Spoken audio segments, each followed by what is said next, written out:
welcome to True Heel Heat.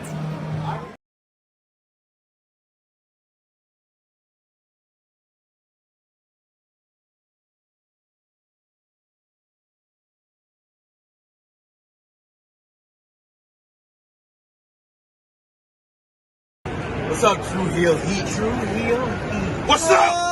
True Heel Heat. All hands on me.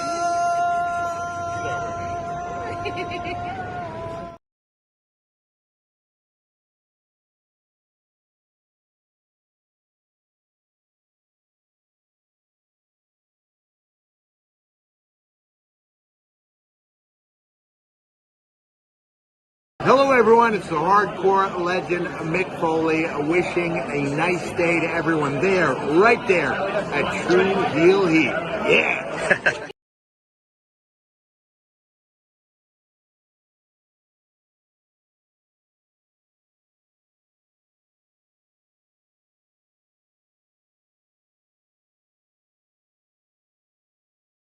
What's going on, everybody? This is your former AEW World Heavyweight Champion. Once a champion, always a champion. Swerve Strickland. Whose house? Swerve's house. You're watching True Heel Heat podcast.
Hello. It is me, your True Heel Phenom, SP3. We are live on the True Heel Heat, YouTube, Facebook, and Twitch for AEWramble, episode 177, Holiday Banger.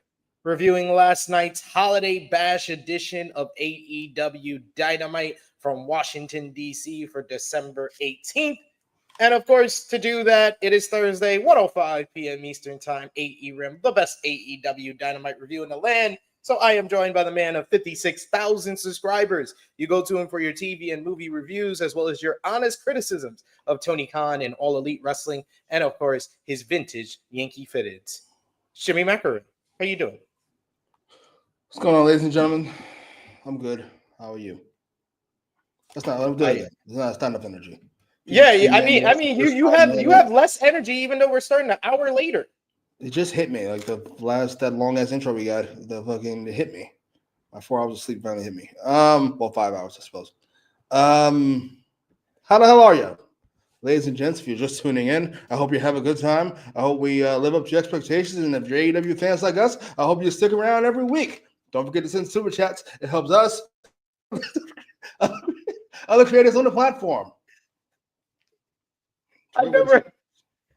I'm always used to you with your like kind of like very laid back approach to telling people to do that type of stuff. So to hear you in full on Tony Khan promoting an episode of Dynamite voice, that I enjoyed that. It does not come naturally at all. I ain't gonna hold you. It felt like you were really making it. It's like if you ever see like a competition. I may be saying this because I just watched the challenge. It's like if you're seeing a competition between someone who doesn't swim at all and someone who swims regularly, and the person who doesn't swim at all is trying really hard, while the person who swims regularly is just effortless. Like that's this person. But yes, we are here to discuss AEW Dynamite Holiday Bash 2024. We appreciate y'all if you are joining us live. Appreciate y'all if you're watching us on demand. Remember to show your appreciation back. The simplest way possible is by dropping a thumbs up on this video. You can also share this video with all your wrestling fans, friends, and family on all your favorite social media platforms. If you're new to the True Heel Heat YouTube channel, hit that subscribe button, hit the bell to stay notified for all the great content here. Jimmy, we are less than 100 subscribers away from our goal of 20,000 subscribers for the end of 2024. So we are closing in on the milestone with just 2 weeks remaining. So appreciate y'all. If you haven't already, hit that subscribe button. And of course, sound off in the live chat. We love to interact with all of you guys, hear your thoughts on last night's AEW Dynamite. And to make sure your comment is highlighted on screen, if you want to show your support to the True Heel Heat YouTube channel, you can do that with a super chat donation. Any dollar amount matters. It goes back to the contributors that we see on screen with us here. It's the holiday spirit. So show some love to us during the holidays. We always appreciate that. And of course, you can also show your support by becoming a member of the channel by hitting the join button. Just $1 a month gets you exclusive in-chat parts like Power Driver Finisher, who has finally crossed the line. Power Driver Finisher has been one of our regulars, but finally becoming a YouTube member. Thank you so much, Power Driver Finisher, for that. We got another one of our members. What happened? I gotta set that up. They keep bugging me about setting up memberships. Fucking YouTube emails. Leave me alone. Sorry. I made Beats, who's a member of the channel, says, what's good? THH, banger C2 matches. Morto, Shelty B was a classic. And no bread, no water, just meat. We also Benjamin got... is meat nowadays. It's the state of the wrestling business. It's a goddamn shame. What? Shelton Benjamin is meat. It's like 240. Goddamn shame.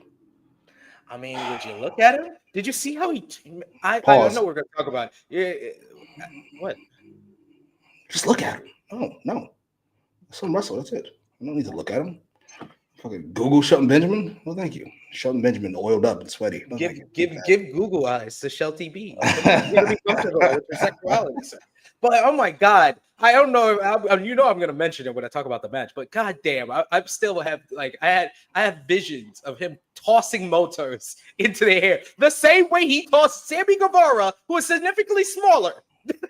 like he tossed him the same way. That shit blew by. Shelton Benjamin is the man. I'm so happy he's here.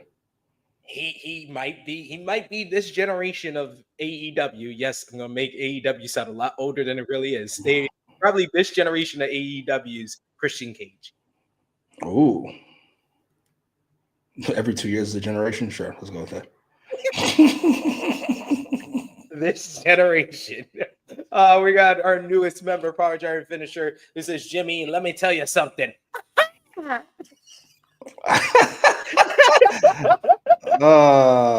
can't believe how much I've turned around on this.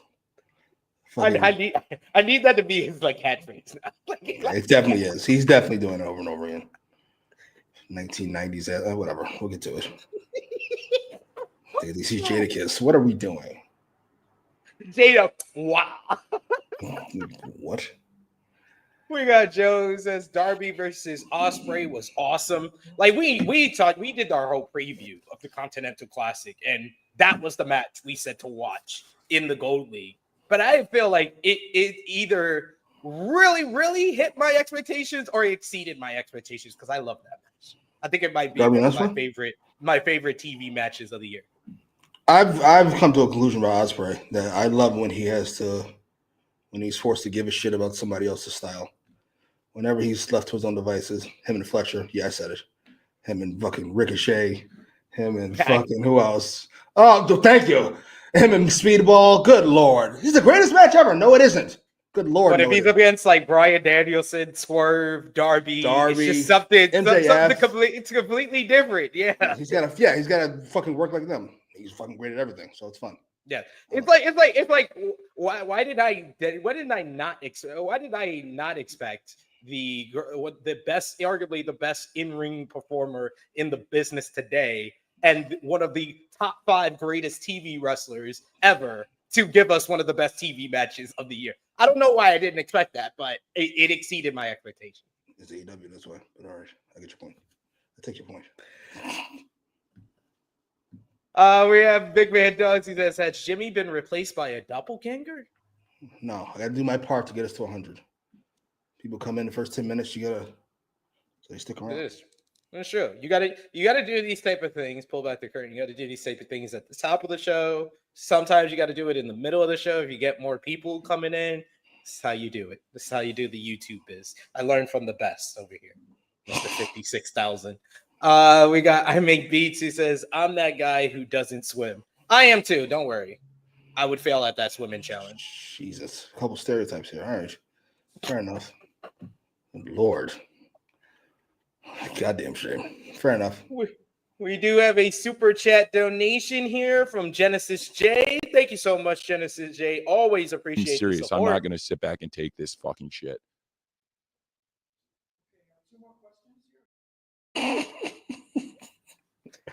Genesis J says, excellent Dynamite. We should have just made that the title of today's show.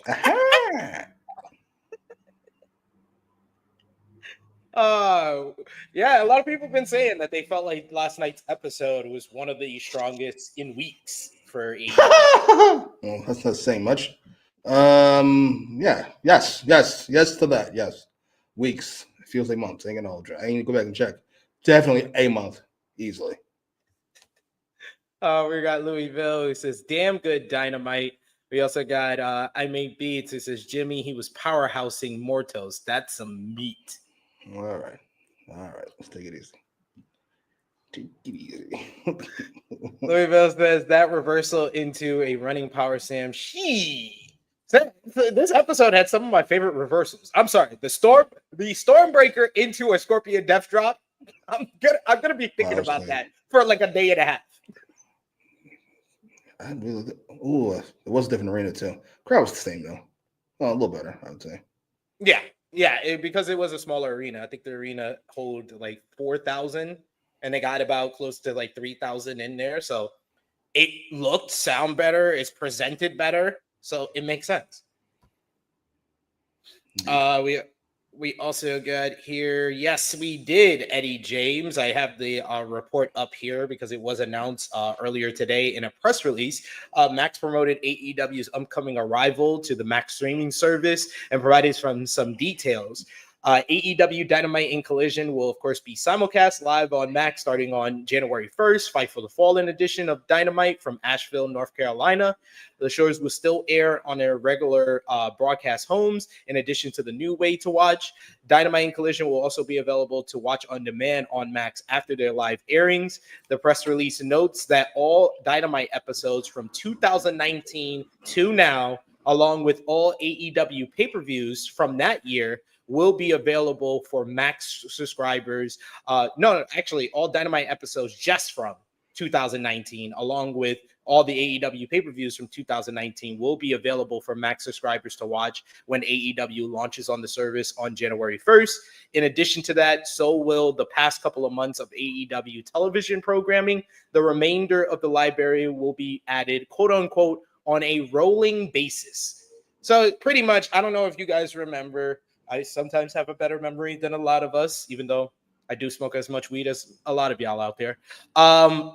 When they rolled out WWE to the WWE Network in 2014, they did not have all the content off the bat. It was kind of like a rolling process throughout 2014 before we had all the content that we knew WWE Network for. And we went through a similar process in 2021 when WWE Network went to Peacock. It was kind of a rolling basis as far as getting all the content on there. I don't know if it's possible for them to get all the content for these companies onto streaming services off the bat, but it seems like this is kind of the regular process. Got it. So 2019 is gonna be on there, and the pay-per-views are gonna be on there from. Yeah. It also notes AEW Dynamite, AEW Collision, AEW Rampage, and all AEW pay-per-view library content through the end of 2024, representing more than 700 hours of AEW action, will be available on Max on a rolling basis. At launch, all Dynamite episodes and pay-per-views from the company's inaugural 2019 year will be available, as well as more than 2 months of the most recent AEW programming that aired on the WBD networks. Nobody wants to watch that shit. Good Lord. Last few months stunk. But 2018 sounds. It be like January through August. Forget the last couple of months. January through August. Whatever. Pass the pass. Watch fucking Swerve and Ospreay again for those 4 weeks. And then what? Shoot yourself? Come on. Hey, the bill to Brian at All In. Right. Let's do that. Fucking all. That'll be nice. Did not like the title run at all. Match was good. Fucking beating Swerve was great. We could pretend it ended there. He won the belt and then he gave it up the same night. He retired. He did a sting. Lead up to Revolution was great too. That's why I say January to Oh yeah, you really love the Lead Up to Revolution. You liked it too. You gave good. Fine, but I don't need to reminisce about it like it's Austin and Rock. Jesus. Lead Up to Revolution. It's the Young Bucks and the 6-year-old man. Did you stop it? Darby's dead. The 6-year-old man that was popping us all week, every week. I'm a hater of Swerve, as all of you should be. You fucking coons. You're a hater of Sting too, apparently. Sting's fine. You're like that white man got white face on. Sting's fine. He's just 60. Assalamu alaikum. He's just Laika. He's 60. What do you want me to do? I like Sting. In 97. What do you want from me? It's 2024. What do you want from me? Good Lord. I'm not a bad guy. I'm trying to prop up this deal, and you guys are fucking, hey, what do you want from me? That's all I'm saying. Don't be a hater. Don't be a hater. We got Alexander who says, I'm late to the show. Solid Dynamite last night. I hope they keep with the smaller venues. Agreed there. And you're not late. We're just getting started, actually. So don't worry, Alexander. Usually you would be late. You would be 1 hour late, but no. We got Alex Powell who says, Jimmy, thoughts on that Max Caster and Moose saying, welcome back, Tessa? You know what I think about it. The same thing I think about Swerve. I'm sure you guys are shit all over Moose and Max Caster, but you do nothing about Swerve because you like the way he works. But hey, that's neither here nor there. We'll move on with life. It is what it is. What do you think about TNA re-signing Tessa Blanchard? Who cares what TNA does? I mean, no disrespect. It's like TNA can't help itself. They literally have to take like 3 steps forward, 2 steps back, like every single time. Like this year, I gave them I think their top 3 promotion of the year. I think it's them, WWE, and CMLL. Top 3. No, as far as Jesus. Not like who's the biggest promotions in the company, who had the best year as far as promotions. It's those 3 promotions. As far as business as well as their quality, it's been those 3 promotions. But you heard that? I want that same smoke for him that I get. If I said this, I'd have been crucified at the altar. That's not anything other. Go ahead, continue. Well, you're preaching to the choir. CMLL and TNA. I'm agreeing with you. What are you sitting up here? Whatever. But you don't watch it. How can you agree? I didn't agree. I mean, I'm saying, go ahead. I'm backing up your point. He's over here arguing with me. Go ahead. You have the right to your opinion. Go ahead. It's not my opinion. I'm going by a criteria of what promotion of the year should be. It should be your quality as well as your business. AEW did not have a good year as the business end, and they did not end the year as far as quality. So if anyone's upset that AEW isn't in my top 3, look at Tony Khan because it's his fault. It's not mine. But CMLL has had a great year as far as their business. They sell out every Arena Mexico show, 15,000 people every Friday night. It's the best atmosphere of any wrestling promotion out there. And Mystico is one of the biggest draws in professional wrestling today. Then WWE, of course, they're making record profits. It is what it is with them. We've talked ad nauseum the past 12 months. And then TNA, They had that big boost. They got the benefit of the partnership with WWE. They were selling out all their big shows, all their tapings at the end of the year. They ended off the year on a high. I don't understand why you would cut your feet out from under you by signing someone that you knew was going to get you some heat back because you did not tell everybody on your roster until the day she was supposed to arrive. Like, oh, by the way, Tessa Blanchard is coming back. Tell anybody on the roster. Who are these people? Who am I going to tell? You know who I would tell? MJF, Punk, Roman. Are any of them in this fucking locker room? No. Great. So who am I telling anything to? All you guys, you've done nothing for us. No disrespect. Even though it says you're number 3 business-wise, you've done nothing for us because Jimmy fucking doesn't know where you are. So therefore, I don't tell you guys fucking anything. As far as Tessa Blanchard, they hired a racist. I'm not entirely sure what you want. What's it going to change? People going to boycott TNA? You're still watching TNA in 2024. They are unboycottable. They could do whatever they like and you will not leave because you should have left a long fucking time ago. So that's not such backward. It's just sounding racist. Sorry. I wish the world worked better, but it doesn't. Swerve's still a star, but here we are. What do you want from me? There you have it. Eddie James says Tony Khan not trolling enough with this new TV and streaming deal. He's actually calmed down on the social medias for the most part. I bet he fucking has. Drake's calmed down too. You get punched in the fucking mouth, you calm the fuck down. That's how that works. Sit down. Sit down. Sit down. Sit down. You know when your parents talk to you without moving their teeth, like sit down and shut up. I'm sorry. I was just funny. We got Alexander. He says Jimmy gonna go back and watch Fletcher matches. Lord, I don't mind Fletcher. I ain't gonna hold you. Though I am gonna mind him next week. Why does he have a match on fucking Dynamite? What the fuck's the point of Collision? And fucking Commander has a match on Dynamite. No, what is going on? It's the final night of the block. We got 5 block matches. What the fuck am I dealing with this? Fucking Rampage off the air? Jesus Christ. Commander and Fletcher. What is going on? Don't understand. I like the lineup for next week. Fire Driver Finisher says Sting's the best. He also says no selling chair shot, motherfucker. Absolutely. We also got Joe Pearl in the chat says going to spend all my time rewatching the Dark Order Putty Crew punch the mat instead of Dustin Rhodes' face. I vaguely remember that. I think that was the whole angle. That was the whole angle that caused Tony to take over booking. Oh, gotcha. Joel, did they put up the all-in footage on their platforms yet? Because that's why they did the takedown notices on Twitter and stuff, so they could drive fucking traffic to their platform. I want to know if that's happening yet.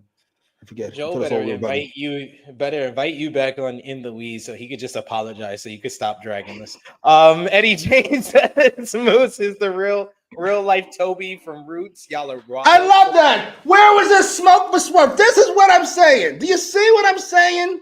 Do you see when a nigga can't wrestle, all of a sudden he's this. But if he can wrestle, he can say whatever he wants. This is outrageous. This is outrageous. This is exactly what I'm talking about. You phony ass motherfuckers. No disrespect. Welcome. You phony ass motherfuckers. Come on, man. Come on. The words and opinions of Jimmy Macram do not necessarily reflect those of True Heel Heat, its viewers, or affiliates. There you have it. We also got Alexander says 2 steps back is being generous. TNA took so long to recover from the Bischoff and Hogan era, then fire Scott D'Amore and went downhill. And what do you think about the whole mass exodus that's happening with TNA? A bunch of talent leaving at the end of their deals. It was announced this week. Trent Seven, Kushida, Aiden Prince are leaving the company. Also, Steph DeLander is leaving the company. Speedball Mike Bailey had already been announced to be leaving the company. Jordan Grace is, of course, been reported to be leaving the company in January to start up with Josh Alexander is leaving the company in February. That's crazy. Wow. It's like when Hall and Nash and them left. What are they going to do? What's TNA going to do? What's TNA going to do about all this guy? I'm done with you. I can't seriously talk to you about this, it seems. I'm sorry. Well, come on. Come on. Sure, they're great people. I've heard of Steph DeLander. And who else mentioned? You mentioned Speedwell Bailey. Yeah. Those are the Josh losses. Alexander. Heard of him too. I've seen his outfit too. Good Lord. Take this guy seriously. Fucking wearing that shit. I'm over. I'm over this. I'm done talking about TNA with this man. I am done. We got Big Red Dog says, "Did you see NXT?" I think he's talking to you. He says Ashanti saw Carmen hug Dion Lennox, and now he's like, "I'm texting Nikita again," but Carmen only hugged Dion as a friend. This sounds amazing. I ain't gonna hold you. It is so bad. It was so bad. Oh my god! I've seen better acting on a Lifetime movie. That shit was so bad. And Kate asked me to fill in for her over on the Fightful post show, so I had to review this show and take notes. This sounds amazing. I hugged her as a friend. What are they all 12? What is this? He's like, I can't believe you did this. I mean, I cut off all these girls. You know what I'm gonna do now? I'm texting Nikita again. Oh man. Oh, I thought it was gonna be all right. And then walks away. It's like, oh my god, these people can't act. Why are you asking these people to act? Should we hire actors instead of fucking college, whatever the fuck? That's fantastic. Oh my god. No, do not disrespect Degrassi like that, Power Driver finisher. Do not disrespect Degrassi like that. Degrassi was good. This was It not. was not. I saw a clip of that the other day. Motherfucker was talking about this was Drake on Degrassi. I'm like, oh my god, he may be the best one in this fucking show. Why does everybody think this is heinous? Don't talk about Manny Santos like that, sir. It's a soap opera. Oh, we got I Make Beats. It says NXT is S tier. I love it. Yeah, I saw that fucking that rating they did. Yeah. Yeah, they popped a big one. Popped a big one with that rating. Yeah, last couple weeks. I'm not sure what's the guy that they got on there. I know it's not Bischoff or they did run a good. They did run a good angle with Ethan Page. He cut the Lost a Smile promo in Lowell, Massachusetts, the same building that Shawn Michaels did it in 1997. And then he basically been all depressed the last couple of weeks. So Javon Evans tried to give him a pep talk, and he said, "Yeah, I shouldn't be losing my smile. I should be trying to steal yours," and attacked him, and then put a chair around his mouth and stomped on it, and then he spit out blood. Bars. I ain't gonna hold you. I should try and take yours as a bar and a half. Do people care about Ethan Page losing a smile? Like, I mean, they laughed at him saying the line. Oh, fair enough. Yeah, that sounds ridiculous. I'm here for it. Ethan Page, I don't know if he's a star, but he's a solid hand. I like Ethan Page. Yeah, I do too. I think they're smart to kind of give him a story outside of the NXT championship after he lost the title. We got Power Driver Finisher. He says, okay, so is Ricochet the Drake of AEW? That's not a terrible comparison. Light skin, thinks he's cooler than he is. But Drake's a star. Ricochet's not a star. Sorry. Though, who knows? With this story, maybe it happens. Maybe it happens for him. We shall see. And Alexander says, well, all but confirmed from Fightful, Copeland returning on January 1st. I mean, we've been talking about that since last week, so.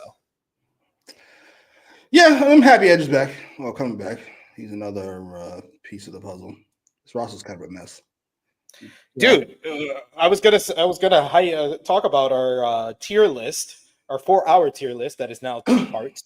It's gonna be the men's AEW men's tier list and AEW women's tier list. We're gonna be dropping both tomorrow.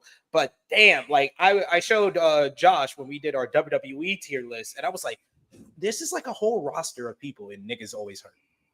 Yeah, it's jarring. It's a bit much. I'm not entirely sure what I do with it. I don't know if we have enough stars for 2 separate rosters, but we've got enough all-stars for 2 separate rosters. Yeah. Depends on what you want to be. So we'll see. We shall see.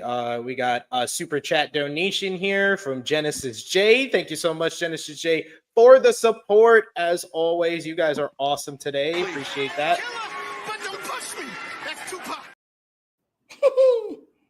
He says, R.I.P. my cousin. Loved Degrassi. I hated it. Oh, well, yeah. Jimmy, Oh, loved it. huh? Hates it. Kind of like me and Jimmy. I love Degrassi. You hate it. Yeah, from the 4 minutes I saw, yeah, I hate it. It's stinks. Gotta give it a chance. That 4 Whatever minutes is it more than enough. takes. Thanks. You talk to somebody for 4 minutes and it's awful. It's time to fucking stop. If I hold out, if I do. Anyway, let's talk about AEW Dynamite Holiday Bash, which took place from Washington, D.C. last night. What did you think about the crowd last night in D.C.? Better than average. We can go good. I'm sure the smaller building helped. It's not 3,000 people trying to fill up 15,000 seats.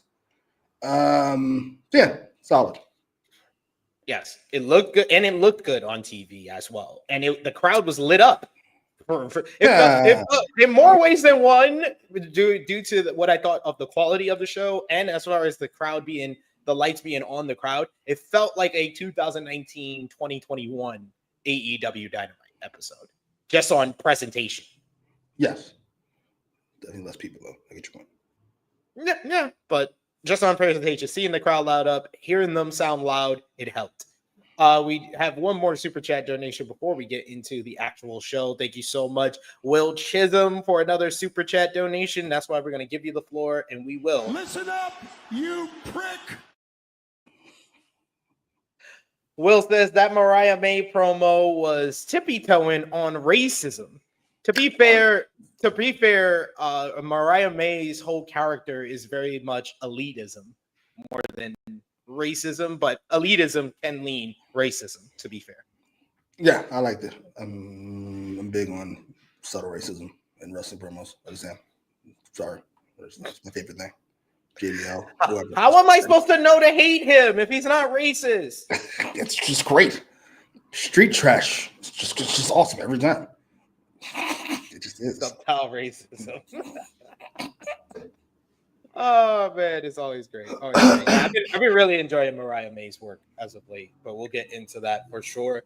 But let's talk about AEW Dynamite Holiday Bash. The show had a different type of opening to the show. We didn't get right into an in-ring promo or an in-ring match. We kind of hyped up the show and kind of talked about the lay of the land. We saw Jon Moxley and the Death Riders arriving, walking backstage. We then cut to Renee Paquette, who's standing by with two of the three men who would challenge Moxley for the AEW World Championship at World's End, Jay White and Orange Cassidy.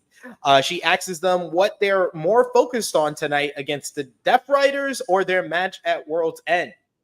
Switchblade said, make no mistake, his focus is on the AEW World title, but he knows that he first has to make it to World's End. So he has to rely on people he typically wouldn't. Since he doesn't have the Bang Bang Gang by his side, White will reluctantly rely on Cassidy, but he won't say the same for Hangman Adam Page. He says that he doesn't want nor need him, but that brings in Hangman Adam Page, who walks in and tells White to shut his mouth. He says, I don't care what you guys have discussed. He looks at Orange, looks at White, and he says that tonight, Moxley is his. He walks off, and I love Switchblade being like, oh, I was going to say, you have a nice black jacket. You look like me. We're matching. He's just so obnoxiously cocky. It's great. And Cassidy just says nothing. He puts on his sunglasses and walks away as he knows he's going to have his hands full with these two. Any thoughts on this interview? This was fucking great. This was fantastic. Jay White and Hangman's characters are so opposed to one another. It's just, they play off each other brilliantly. In my opinion, the two best characters in AEW right now.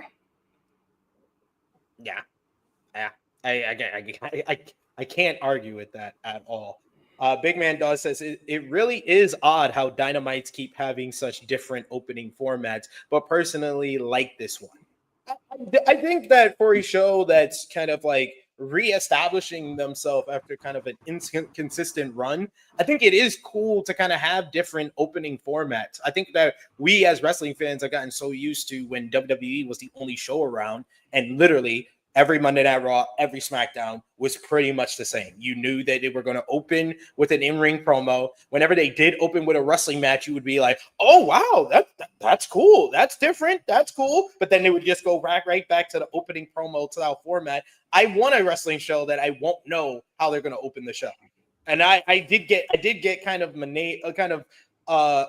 I was kind of thought that opening with a match was getting a little bit stale, but also I saw that opening with a promo is not AEW strength. So I think that is best for them to kind of play with it and see which one works. I think this one last night worked. Yeah, this to me felt like the biggest shift. This felt like we didn't talk about the rating last week, but this felt like a direct response to the Winter is Coming rating. The whole format of the show, even going with back-to-back main events at the end instead of one and an hour. I did peep that too. I was like, when I saw the top of the hour, and I was like, wait, we're doing Shelton and Mortos? No, I thought this was the time to do the Darby and Ospreay, but that was the biggest draw of the show, so it was smart to double back it back to back with basically a double main event in the end. Yeah, we'll see how it works. But I liked it. I was a fan. Same. And I like, and this was kind of, like I said, a kind of a throwback to the older way, because I don't know if you remember, older Dynamites used to start off with the commentary telling us the lineup for the show. So you look forward to things, you have to stick around. Even then, like the subtle things that they did with this opening was telling the lineup, then they would tell like 2 matches, and then they would cut to the back. We see MJF is backstage, and we're told MJF is going to have an interview later in the night. It was very much, I would say it was like slightly like a mix of like how Raw starts off their show mixed with the AEW Excalibur running through matches style of opening a show. That's a good way to put it. Yeah. I liked most of it. I didn't like what's coming up. I didn't think it was very good. I'll tell you why. Sorry. Okay. Genesis J says Jay White is the best. Bang, bang. We also got Annika who says, please promise me we get White versus Moxley solo. I think that's Australia. That has to be the match for Australia. Oh. How's it going? I know it wasn't going great last time I heard. Now Jay White's getting a push in exchange. Huh? Yeah. Apparently they've been selling more tickets since they moved to the smaller building. Who would have thought? I don't know. Drop your prices a little, and they're like, yeah, we'll do it. It's like we're so used to being fucking robbed by WWE for fucking nosebleed seats, $300. Yeah, we'll do a front row seat for $300, sure. Them niggas don't play. It's fucking gross. They don't. And the fact that people are still buying it, it's hilarious to me. I mean, let's be honest. Nick Khan should probably get shot in the street. I'm joking. Please don't shoot Nick Khan. I don't need that. I don't need that on my conscience. Yes, the man who ruined WWE. I'm sorry. Don't blame me. Keep Nick Khan alive. You're doing a great job, sir. Everybody agrees. Jay White is just so great. He's just so great. Thank you. And yes, he's finally in big stories. Yes, he's finally a focus on the show again. That's nice. We see Jay White for more than one segment on the show. That's beautiful. Come on, thank you. Thought? I know. Who would have thought? Unbelievable. Oh man, it's Free Luigi. Absolutely. Boy, they're trying to come at him, huh? Terrorism charges. Ain't that a bitch? What? Who's Luigi? Nigga, where have you been? What do you do except watch wrestling? Okay, well, okay. Jesus Christ. Luigi, I forget his last name. He's the one that shot that healthcare CEO. Okay. I didn't know his name. I heard about that, but I didn't know his name. He's not only being charged with murder, he's being charged with terrorism because he was trying to send a political message. This is some bullshit. Ain't this a bitch? Damn. Goddamn. Ooh. King Potato says Jay White finally treated like the star he is. Now let's fix Okada next. I agree. And we also got Alexander. He said pacing of the show was good. And Big Man Dog says it does feel like they saw the Continental Classic 500K ratings and was like, we got to do something. Your second biggest TV show of the year, that's 500. Time to fucking perhaps shift some things around. Maybe stop giving fucking Kyle O'Reilly and Adam Cole at the top of the second. Probably not the greatest idea in the goddamn world. All right, but like I said, we go backstage once again ahead of their Continental Classic matchup. Another thing that they brought back from last year was the promos before the matches, which I was like, where has that been? Darby Allin says that he's ready for Will Ospreay tonight, and tonight is showtime. Will Ospreay says that the fans are in for a treat with this dream match. Tonight, it's time for warfare, and he'll show Darby why he is Will Ospreay, and he is on another level. Fix that hair, huh? Bet you did. Good job. Good Lord. Hey, Ospreay watches the Ramble.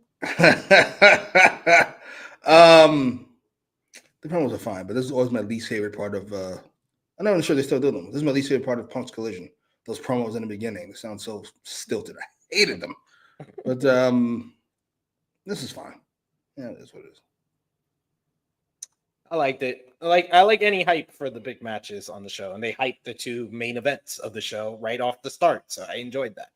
Excalibur ran down the rest of the card. He talked about how Mercedes Mone will defend against Anna Jay, and that led us to our opening matchup. We did see footage from Mercedes Mone's incredible NJPW Strong Women's title defense against Hazuki over the weekend. Mentions that Mone will now defend the NJPW Strong Women's Championship against Mina Shirakawa on January 5th at Wrestle Dynasty. Were you able to watch Mercedes and Hazuki yet? I was not. It's still loaded up. It's loaded up right now. I love that.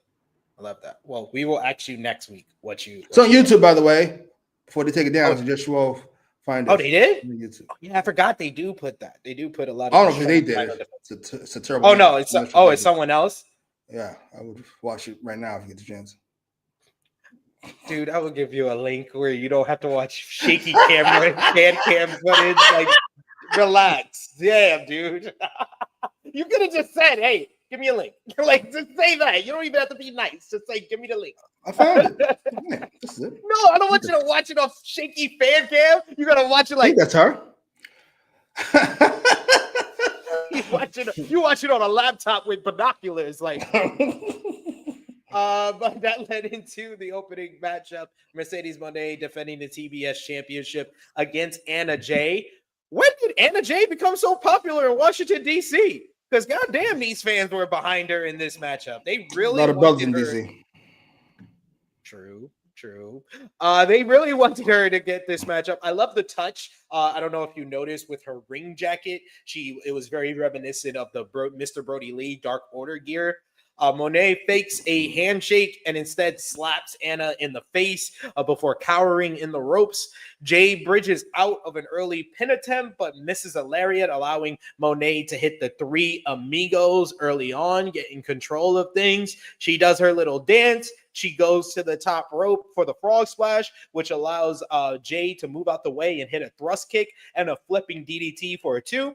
Another thrust kick in the corner as Anna Jay is looking for the iconoclasm, but Mone is able to counter, bridging her back with her arms tied around her neck. She then transitions into a spinning backstabber. I don't think I've seen that, with a very close near fall. Charging Meteora, and then we get dueling chants for both Anna Jay and Mercedes Mone, which I was quite surprised about. Mone slammed Jay down by the hair and hit another Meteora off the second rope for a 2 count. We go to commercial break. Post-match, you have Anna Jay making a comeback. She connects with multiple boots in the corner. Iconoclasm before planting Mone with a gory bomb. She gets her by the ropes, though, and gets the cover 1-2, but Mone is able to get her hand on the ropes. I thought Anna Jay did a great job with her facial expressions throughout the matchup, kind of selling how frustrated she was getting as she got closer and closer to getting the win. Spinning kick connects in the ropes. Hanging neck breaker connects as well. The crowd is on fire, really getting behind Anna Jay in this one. She goes for the Queen Slayer. Looks like she has it locked on, but Mone is able to get out of it. She reverses thing into a statement maker. Jay uses her legs to free herself, but Mone wanted the money maker, but Jay is able to repeatedly ran her into the corner. She recovered with a sunset bomb, though, done Mercedes double knees into the corner, and then she finally does hit the money maker. 1, 2, 3. Mercedes Mone retains the TBS championship. Mercedes celebrates, but all the while she does not know that backstage her fierce rival, the woman that she defeated in an absolute banger at Full Gear, was watching her backstage, Chris Statlander, as she has already said she is coming back for the TBS championship. I thought this was a really good opener to the show, arguably one of Anna Jay's best matches of her whole entire career. And it feels like Mercedes Mone is on a good run of matches between the Statlander match at Full Gear, the Hazuki amazing match from New Japan, and then this match here. What did you think? Yeah, maybe she's got her groove back. She got rid of Camille, now she got groove back. Ain't that a shame? I'm not blaming Camille. I'm just saying. She's like, I'm gonna purposely stink so I can ruin her career. How to put this nicely?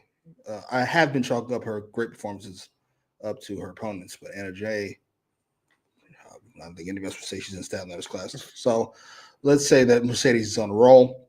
I thought this match was actually really well done. Strangely, I found myself rooting for an Anna Jay win just so we could bring some fucking clarity to this fucking division. But that didn't happen. So I'm back on wishing for Statlander. Yeah, it's really well done. And it's a good opener if you're going to do the two mains back to back.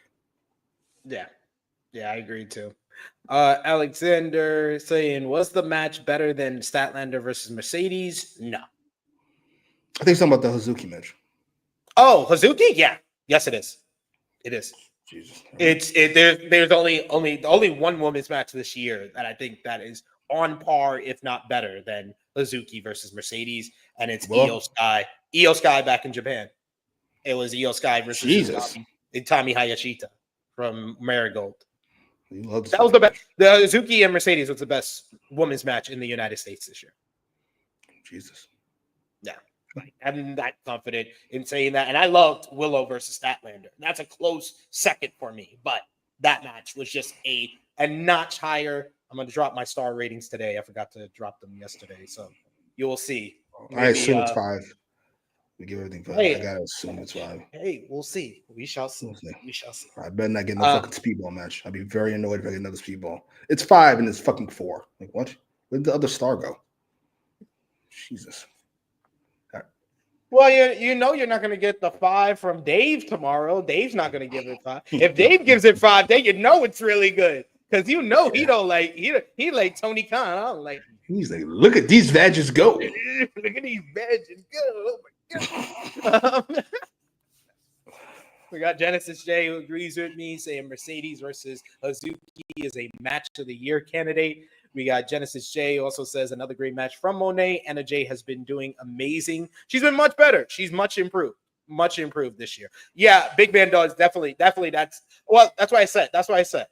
Mercedes and Hazuki is the best women's match in North America in the United States. To me, it's probably 1 or 2 with Io Sky and Utami Hayashita. Sarai versus Mayu Iwatani and Mayu Iwatani versus Shuri are in that top 5 though for women's matches this year. For sure. I think because of those 2 matches that Willow and Statlander are like 5th for me, number 5 for me now. They dropped down. But we go to FTR in their homes in North Carolina, recovering from the attack from the Death Riders that closed last Saturday's Collision. Wheeler said that they were attacked by the Death Riders over nothing. While they agree with their mission of wanting to make AEW a better place, they want AEW to be a better place, but they don't agree with their methods in doing so. They agree that some people need to be open to change. However, they refuse to stand by and watch a man possibly being poisoned by the Death Riders. They were left laying on the concrete last Saturday, and Harwood said Doc Samson won't clear them for the rest of the year. But January 1st, they will be cleared. They will be in Asheville, North Carolina at Fight for the Fallen to face the Death Riders, and they won't be alone. So you would have to assume we're getting rated FTR versus the Death Riders on January 1st. I will give them credit. I will say one thing that's good with this. I'll get your opinion on what you thought about the quality of this, but I like this segment as being effective in that AEW haven't really done much to promote their big premiere on the Max streaming service and this January 1st episode. So I'm glad that they finally decided to with 2 weeks left. Who cares? Who cares? It's not leaving TBS. It's just more people go. Half of this 500,000 can leave and go watch it on It's a Max. big deal. It's a big deal. Is it? They're going to the Max streaming service as the start of their big TV deal. They were Max. all celebrating of the big TV deal, but then they won't want to celebrate the first time that they're starting off the TV deal on Max. It's Max. It's not Netflix or fucking Hulu. It's Max. I have Max. I hate fucking Max. I have to watch the Penguin on Max. Max stinks. Penguin's fantastic. Max stinks. Yeah, I'm over. I think Max is better than Peacock. Oh, it might be. Oh, you know what? Peacock. Yeah. Peacock's fucking. Okay. I was almost worried. I was worried for a minute there. I was like, wait. Peacock is jarring. Season 3. I was about to say, wait. This is where I draw the line, sir. We're gonna have to argue about it. Season 5, episode 1 of WrestleMania. What? Oh, all right, whatever you say. Have you tried to watch any of the other shows on there? Oh my god, it's ridiculous. But this was fine. I'm over FTR, but I'm happy Edge is coming back. I don't know if I like FTR's tone. I agree with your methods. Nigga, you just got attacked. What the fuck are you babbling about? This feels like something you should have said before you got attacked. No, whatever. This is fine. I look forward to the 6-man, I suppose. We got Alexander says, get the Read It FTR shirts ready. AEW. We also got Big Man Dodds. He says, which matches have they built for the Fight for the Fallen? This one and the Jamie Hayter one, which we'll get into in a bit here. But hopefully we get maybe some more matches announced probably on next week's Christmas episode, which probably doesn't get above 300K, but we'll see. Oh, it's actually on Christmas. It's on Christmas Day. Oh, against the NBA and the NFL. They're gonna get murked. They're getting murked. They're getting beat up. Yeah, it's gonna be rough. They're getting murked. And NFL with Beyonce and Mariah Carey performing. Yeah, I mean 300 feels optimistic. I can hold you. This is gonna be rough. 300 is optimistic. They'll probably do like 170. Yeah. It's gonna be fuck it. Fuck it. Nothing you can do in that case. Fuck it. That's why Fletcher and them are on.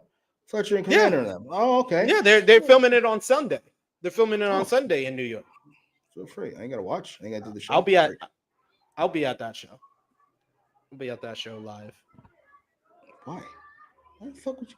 It's in the Hammerstein. Don't give a fuck if it's in the Playboy Mansion. So what? Ugh. What?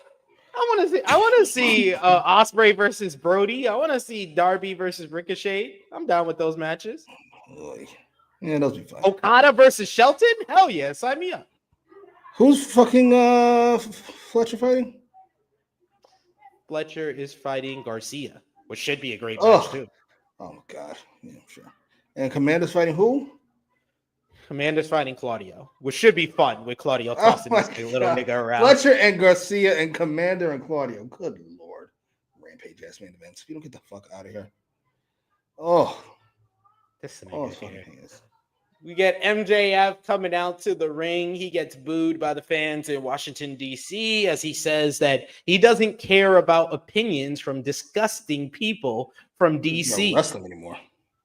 If he cared about their opinions, he wouldn't have joined AEW, instead joining the whack-ass Washington Wizards. That even got a Wizards suck chant from a DC crowd. MJF says that if you don't celebrate Hanukkah, the greatest holiday in the world coming up, then Santa isn't real. And he's not sorry for that.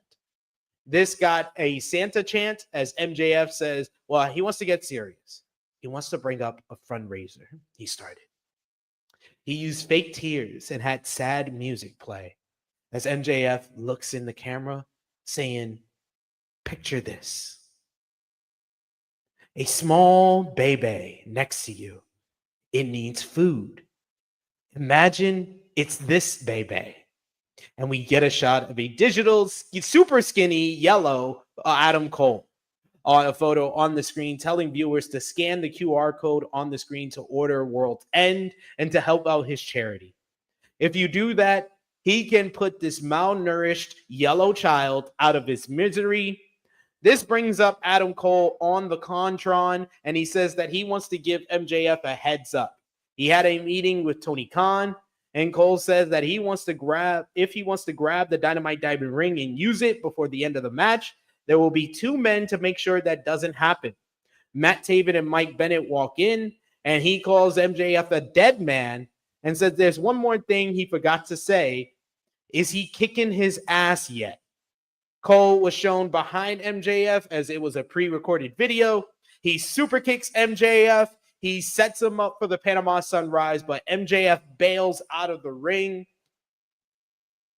This was kind of just there. MJF got heat early on, but then when you try to do the doctored photo of freaking a staple of the Vince McMahon era of WWE creative, and it doesn't really get the reaction that you want, and they start to snicker a little bit off of the picture, and then you have Cole with that follow-up and stuff, where he comes off like the heel. He has 2 of his friends as backup for the pay-per-view matchup. He played a pre-taped video to trick you and attack you from behind. Why don't they get that they have booked Adam Cole as the heel in this whole storyline? Do they not get that? Are they not aware? Because I'm here to tell y'all have booked Adam Cole as the heel this entire time.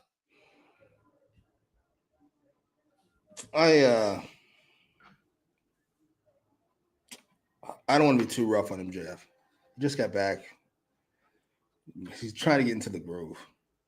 But if I told you this promo was from fucking 2 years ago, would you even think twice about it? You just go, oh, that sounds right. The usual MJF talking points. That's usually what he does. Nothing has changed in God knows how long. And while I didn't love the face character, at least it was different. At least I felt the character was going somewhere. Now he just fucking did a complete reset. Back to the usual. Adam Cole is a mess. This feud is a mess. That lack of any noise, not boos, not cheers, that his 2 boys got, it was hilarious to me. I ain't gonna hold you. I've got backup. What did they expect to happen? These 2 fucking bums showed up. And then the attack. This is dead in the water. I hope we. So is Taven and Bennett turning on Cole at the pay-per-view? That's what I got from this segment. Is that Taven and Bennett probably turn on him and join up with MJF? Oh my God, how awful would that be? I don't mind MJF having fucking people to take beatings, but it means the feud's going to continue. That's how that works. Please no. Fuck it. Sure. Yeah, you think so? Yeah. I can see it. Unfortunately, that's how this feud has gone. Why Taven Bennett here? No disrespect. Like, why are you here? I didn't invite you. No. He was on Rampage. No, they were ROH, right? Yeah. Fuck.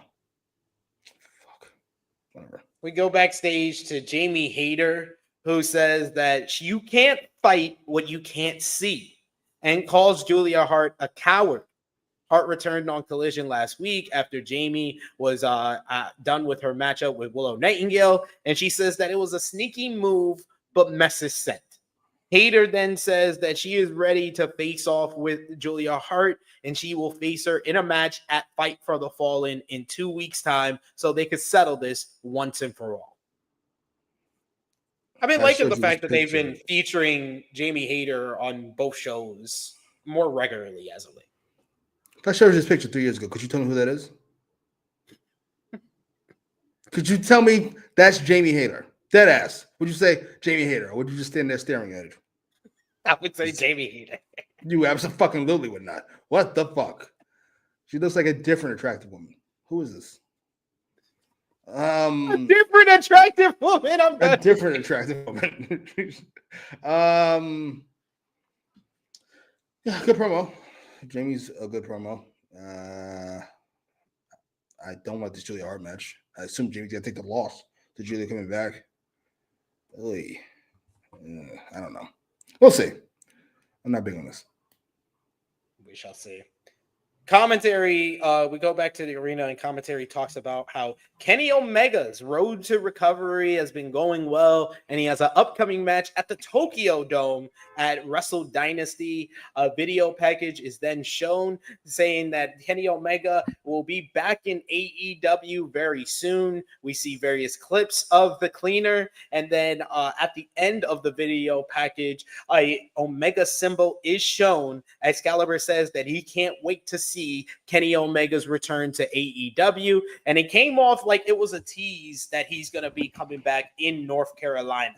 Either the Asheville show, Fight for the Fallen. I think they do have another North Carolina show sometime else in January, but I would love if this was a tease that he's coming back for Fight for the Fallen, because my Lord, is Kenny Omega missed. And this video package just remind me, I'm like, yeah, he is such the big missing piece to everything.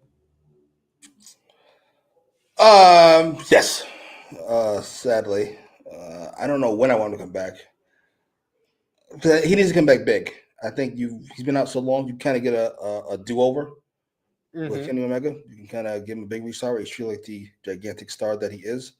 The only one of 2 draws in this fucking place. I'm not sure MJF's a draw anymore, so maybe the only draw in AEW left. He can't come back and do nonsense. If you plan on doing Jack Perry, that should be scrapped already. Yeah. Should be scrapped months ago. The only type of follow-up anyone wants is him and Okada. That's it. Okada, any of the bigger stars in the company, please and thank you. Agreed. Christian Cage and Nick Wayne of the Patriarchy are out with Kip Sabian and Mother Wayne to face Hook and Katsuyori Shibata. Wayne and Hook start things off. They start trading early takedowns until we get a stablemate. We got a nice little face-off between 2 legends here as Christian Cage faces off with Shibata. Christian repeatedly bails to the ropes before nearly getting a kill switch, but Shibata popped Cage with a shot. Multiple chops lit up Cage, who hightailed it once Hook made the tag. He made the tag out to his son, Nick Wayne. We get Wayne sent to the outside for his troubles. Cage was sent soon thereafter as Hook and Shibata stood tall with the Patriarchy regrouping. Christian continued to play coward as Nick Wayne was fed to Hook, who got a red rum quickly. But with the referee distracted after Wayne backed into the ropes, Christian used the distracting to wrench on Hook's injured hand that he injured with the concerto. Hook made his comeback with an overhead throw on Nick Wayne as he was able to make the hot tag to Shibata. Shibata started running wild. I love the visual that we see of freaking Mother Wayne watching as Nick Wayne is being lighted up with the chops repeatedly by Shibata. That was a great camera angle as he's just popping the hell out of this young man and then hits him with the stalling drop kick in the corner. Shibata sank in a nice looking cross arm breaker. Both Wayne and Shibata traded big boots and shots until Shibata hit an STO. Christian tried to kill switch on Shibata. Shibata reversed it with the STO on him as well. Hook stalled Christian ringside, taking out Kip Sabian. Back in the ring, Wayne hit a high kick on Shibata. He wanted Reigns World, but he got into a rear naked choke. Shibata looked like he was going for the PK when Mother Wayne distracted the referee.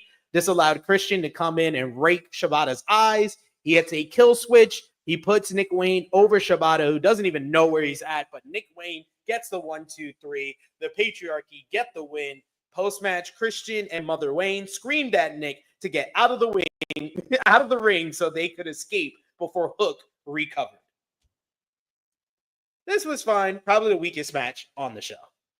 What did you think? My sentiments exactly. Christian's act is always fun, but in-ring wise, I can do without the other 3 people in this fucking thing. No disrespect. I'm over it. Ooh. What are we waiting on? Are we waiting on Taz to come back? I'm waiting for a big match. I'm guessing they do it. They're trying to time this perfectly where they could do the Christian and Hook matchup where Hook wins and then Christian the same show cashes in to beat Darby. That's cool when it's a big deal, but Hook is not a big deal. No disrespect. Yeah. You have to actually get Hook some wins outside of this rivalry, so he feels like he should beat a number one contender for the AEW World Title. Yes. So then it's like a winner of Christian is an elevation instead of a fluke, which it will feel like if he beats Christian right now. Yes, it definitely was. And if the only win he has on the way to Christian is just Nick Wayne, that doesn't do anything. Like if you want to save that for like a big episode of Dynamite or even maybe like Grand Slam last year, you need to treat Hook like he's fucking Darby or Orange Cassidy, because those seem to be the only guys who get as many appearances as possible in an AEW week. Like, why isn't Hook, who needs reps, who needs to be on TV, who needs to wrestle a whole lot more than Darby Allin, whose body is freaking on red if he was in SmackDown versus Raw 06, and Orange Cassidy, who is used more than anyone in this company? I think that Hook needs to be used on the level of those two guys. Maybe don't think he's that good. Starting to think that. Start pushing him. Pick Wayne. So then up next, we had someone's best segment of 2024. Yes, it took all year long. It took to the month of December for someone to have their best segment of the year. But God damn it, that's what Chris Jericho did. We hear from Chris Jericho. He narrates a video package. The King of New York airs with a ton of wrong facts from Jericho. He said that he hit up all the tourist spots in New York, Times Square, seeing the folks dressed in costumes, Radio City Music Hall, the ice rink, Christmas tree outside of Rockefeller Center. He's all wearing the ROH World Championship. We see people stopping him in the street. This man said he's been everywhere from the Brownstones in Tribeca. I don't even know if there's brownstones in Tribeca. I know for sure there are no penthouses in Spanish Harlem. My dude, that shit made me laugh so much to the point that by the time we get to this scene with him celebrating on the back of a tour bus, I was like, that was the best Chris Jericho segment of 2023. Chris Jericho promises that he will continue to be the King of New York, and he'll be damned if anyone takes his crown. And this is to set up him versus Matt Cardona this Friday, final battle in New York City. Awesome. Best thing that ever happened to us. It's Chris Jericho winning the ROH belt. Now we get a minute of Chris Jericho's show. And it was a good minute. It's a good minute. It's a good minute. Sold. This might have been a soul for a soul. You got to give up something to me personally. I have to review ROH every Thursday, like I will tonight on Fightful post show. So I had to give up Jericho becoming the Ring of Honor World Champion to get less Jericho on Dynamite. I'm okay with that. It's a fair trade. Okay, less is more. Case in point, we got a quick Christmas commercial for Shop AEW from the best, Harley Cameron. Harley Cameron, probably, spoiler alert for our AEW tier list, might be the ranking that we surprise people the most with. How much we love Harley Cameron. Unless y'all listen and watch our show every week and know anytime Harley Cameron's on here, we're complimenting her. But this was nice. I've heard from several people that I know that I'm friends with that was like, I might check out Shop AEW after that Harley Cameron commercial, which says a lot. I don't know all that, but she was great. She is fucking always great. I can't believe how magnetic she is. Use the Chelsea Green comparison. That's a really good one. She's just fun. I don't even know if she's any good in the ring, but she's fun to watch. Outside of it, I'm a fan. We got Big Man Does. He says Chris Jericho restored the feeling of the first 2 weeks of the learning tree. All in a minute's time. Keep it up. New York minute. 1 minute at a time. 1 minute at a time. We do got another super chat donation here from Genesis J. Thank you so much once again, Genesis J, for the support. I want to give you the floor so you can speak, bitch. Come on now. Oh my God, Shivani. What the hell is wrong with you? Mr. Shea said the protagonist of AEW is coming home, talking about Kenny Omega. Kenny Omega should always be the main character of AEW. That's why we were very frustrated when they didn't book him like that. It's an odd choice. I ain't gonna hold you, but you know what? Yeah, fuck it. He doesn't have any like real power there anymore. I'd book him like Roman Reigns. I saw suggested earlier. Yes, he'd be this. He's the guy. He's the guy. Sorry, 4 years too late, maybe, but he's the guy. So, Joe says it's been 380 days since Kenny's last match versus Ethan Page, which says a lot. Sus. I stick by this, and I'm willing to hear all arguments. Kenny Omega should not be wrestling Ethan Page in any circumstances. I don't want to see fucking CM Punk and Matt Sydal. I don't want to see fucking Ethan Page and Kenny Omega. I don't care what they want. We gotta ask. I don't want to see Edge and Buddy Matthews. I don't care what they want. Stars should be treated like stars, otherwise they're not. That's how that works. Sorry. Argue with somebody else. Frantic Girl says I need Kenny versus Swerve, Omega, Okada, Page, and Bobby Lashley. I can do it without Page. I really could. What am I seeing do? Yeah, we've already seen it. I think, I mean, down the road, yeah, maybe we'll get the call back. But it's just only been 3 years since that Full Gear matchup. They feuded for fucking forever. It was the whole thing. Like, I don't want rematches because this company does a lot of rematches to save on dream matches that they never actually do. There's not the fucking truth. Lord. Big Man Dog says Omega versus Jack Perry would feed families. Asshole. Good Lord. We got Big Man Dogs that says send Hook to NXT. You might have to at this point. Just let him go. Just let him go. Also keeps his mouth shut. Oh, wait, never mind. Doesn't matter.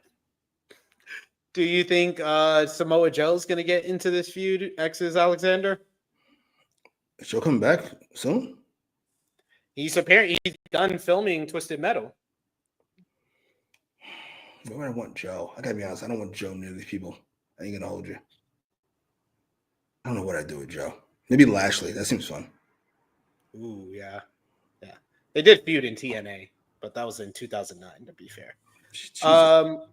Yeah. Louisville says Christmas, Taurus, New York, Jericho is actually good. Yes. Yes. Big Man Dog says, is there anything Harley Cameron isn't good at besides wrestling? For the amount of matches, but for the amount of matches she's been in, she is good at wrestling. That's a good way to put it. She's fucking fantastic. I'm not entirely sure how high I'd push her.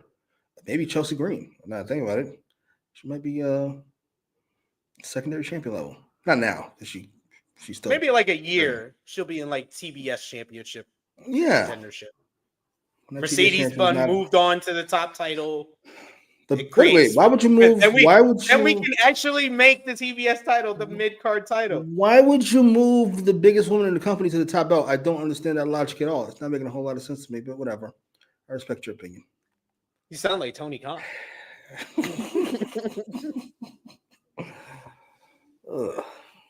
Big Man Doug says we need Kenny. That don't work for me, brother. Omega to save AEW.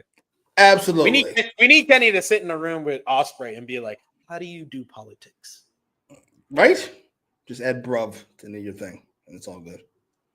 Aye, bruv. You help out your friends. I'm not wrestling Allen Angels for 21 minutes, bruv. Done.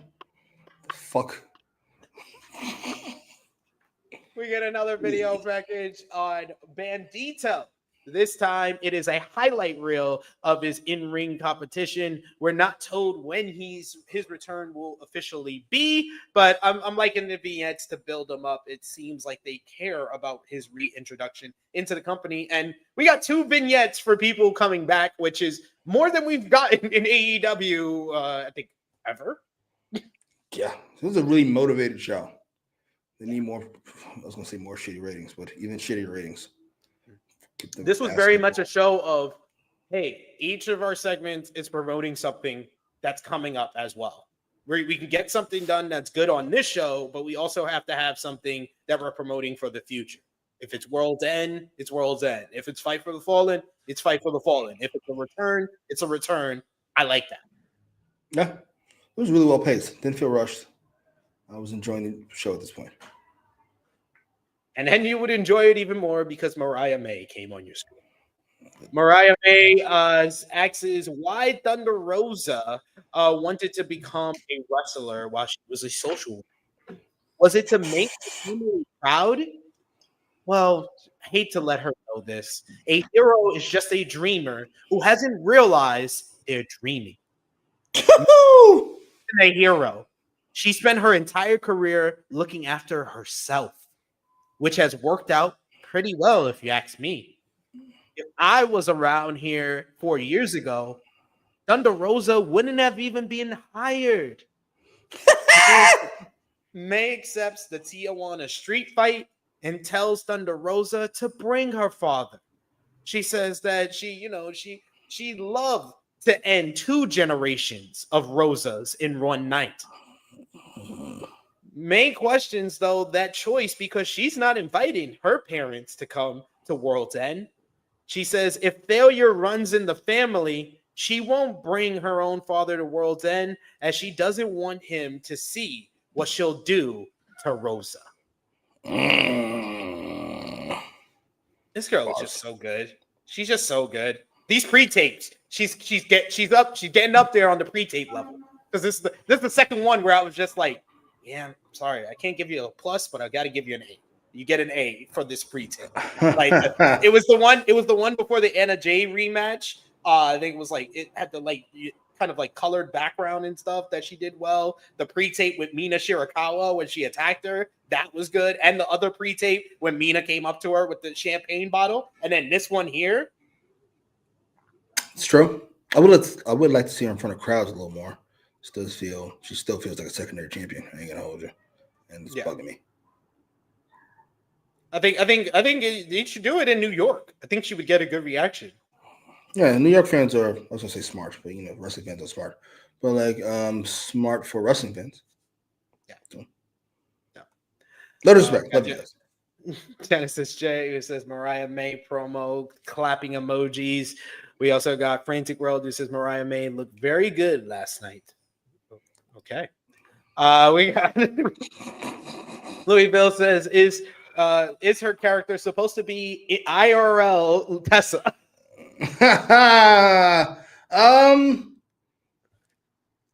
What did Tessa do again? All right, she got some black girl's face called the names, if I remember correctly. And not good names.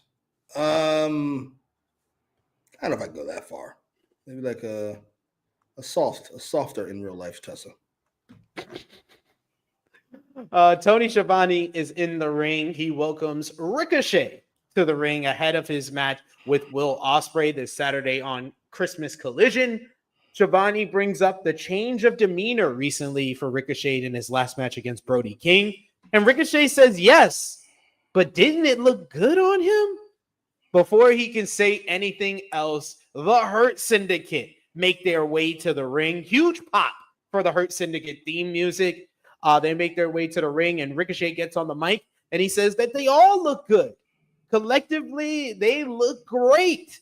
Ricochet asks his MVP if he saw him beat down and dominate Commander, and MVP says, yes, I did.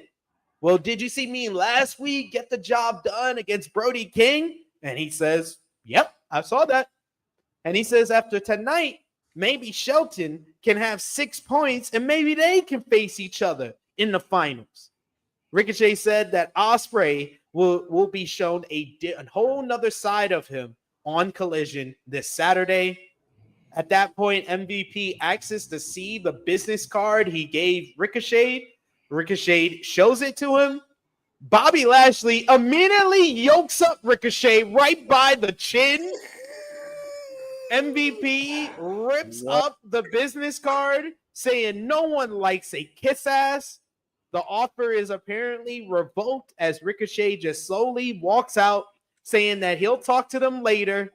MVP and Lashley tell Benjamin good luck as his match is up next.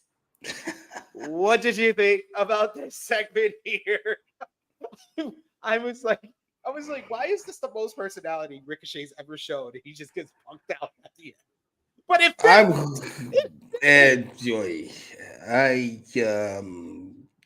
enjoyed this. Let's get that straight right off the bat. I had a blast. I don't know if he was rewatching. I don't know if Samantha told him something, but somebody realized just how much of a nerd he sounded like the last few weeks. It's been awful. So nice and lean into it. This is a bit much. Actually yoking him up and taking his ass out the ring. That's wild. You need to beat a lot of motherfuckers after this for me to take you seriously. I ain't gonna hold you. But this was fun. I'm not entirely sure what the Hurt Business's deal is. So you can't kiss ass. You can join the group, but you can't kiss their ass. If you don't join, we beat your ass. This is a lot of stipulations. I'm damned if I do. I'm damned if I don't. I wanted to join the group, nigga. Like, what do we do? Like, what are we doing? I was so very confused. But hey, I loved it. This I almost popped like when they did to Jack Perry. Garcia yoked up Jack Perry. This was like that on steroids. Ha! Literally. I'm really gonna enjoy this group if it turns into Bobby Lashley, MVP, and Shelton hurting people, and Ricochet and Max Caster talking shit about them. Listen.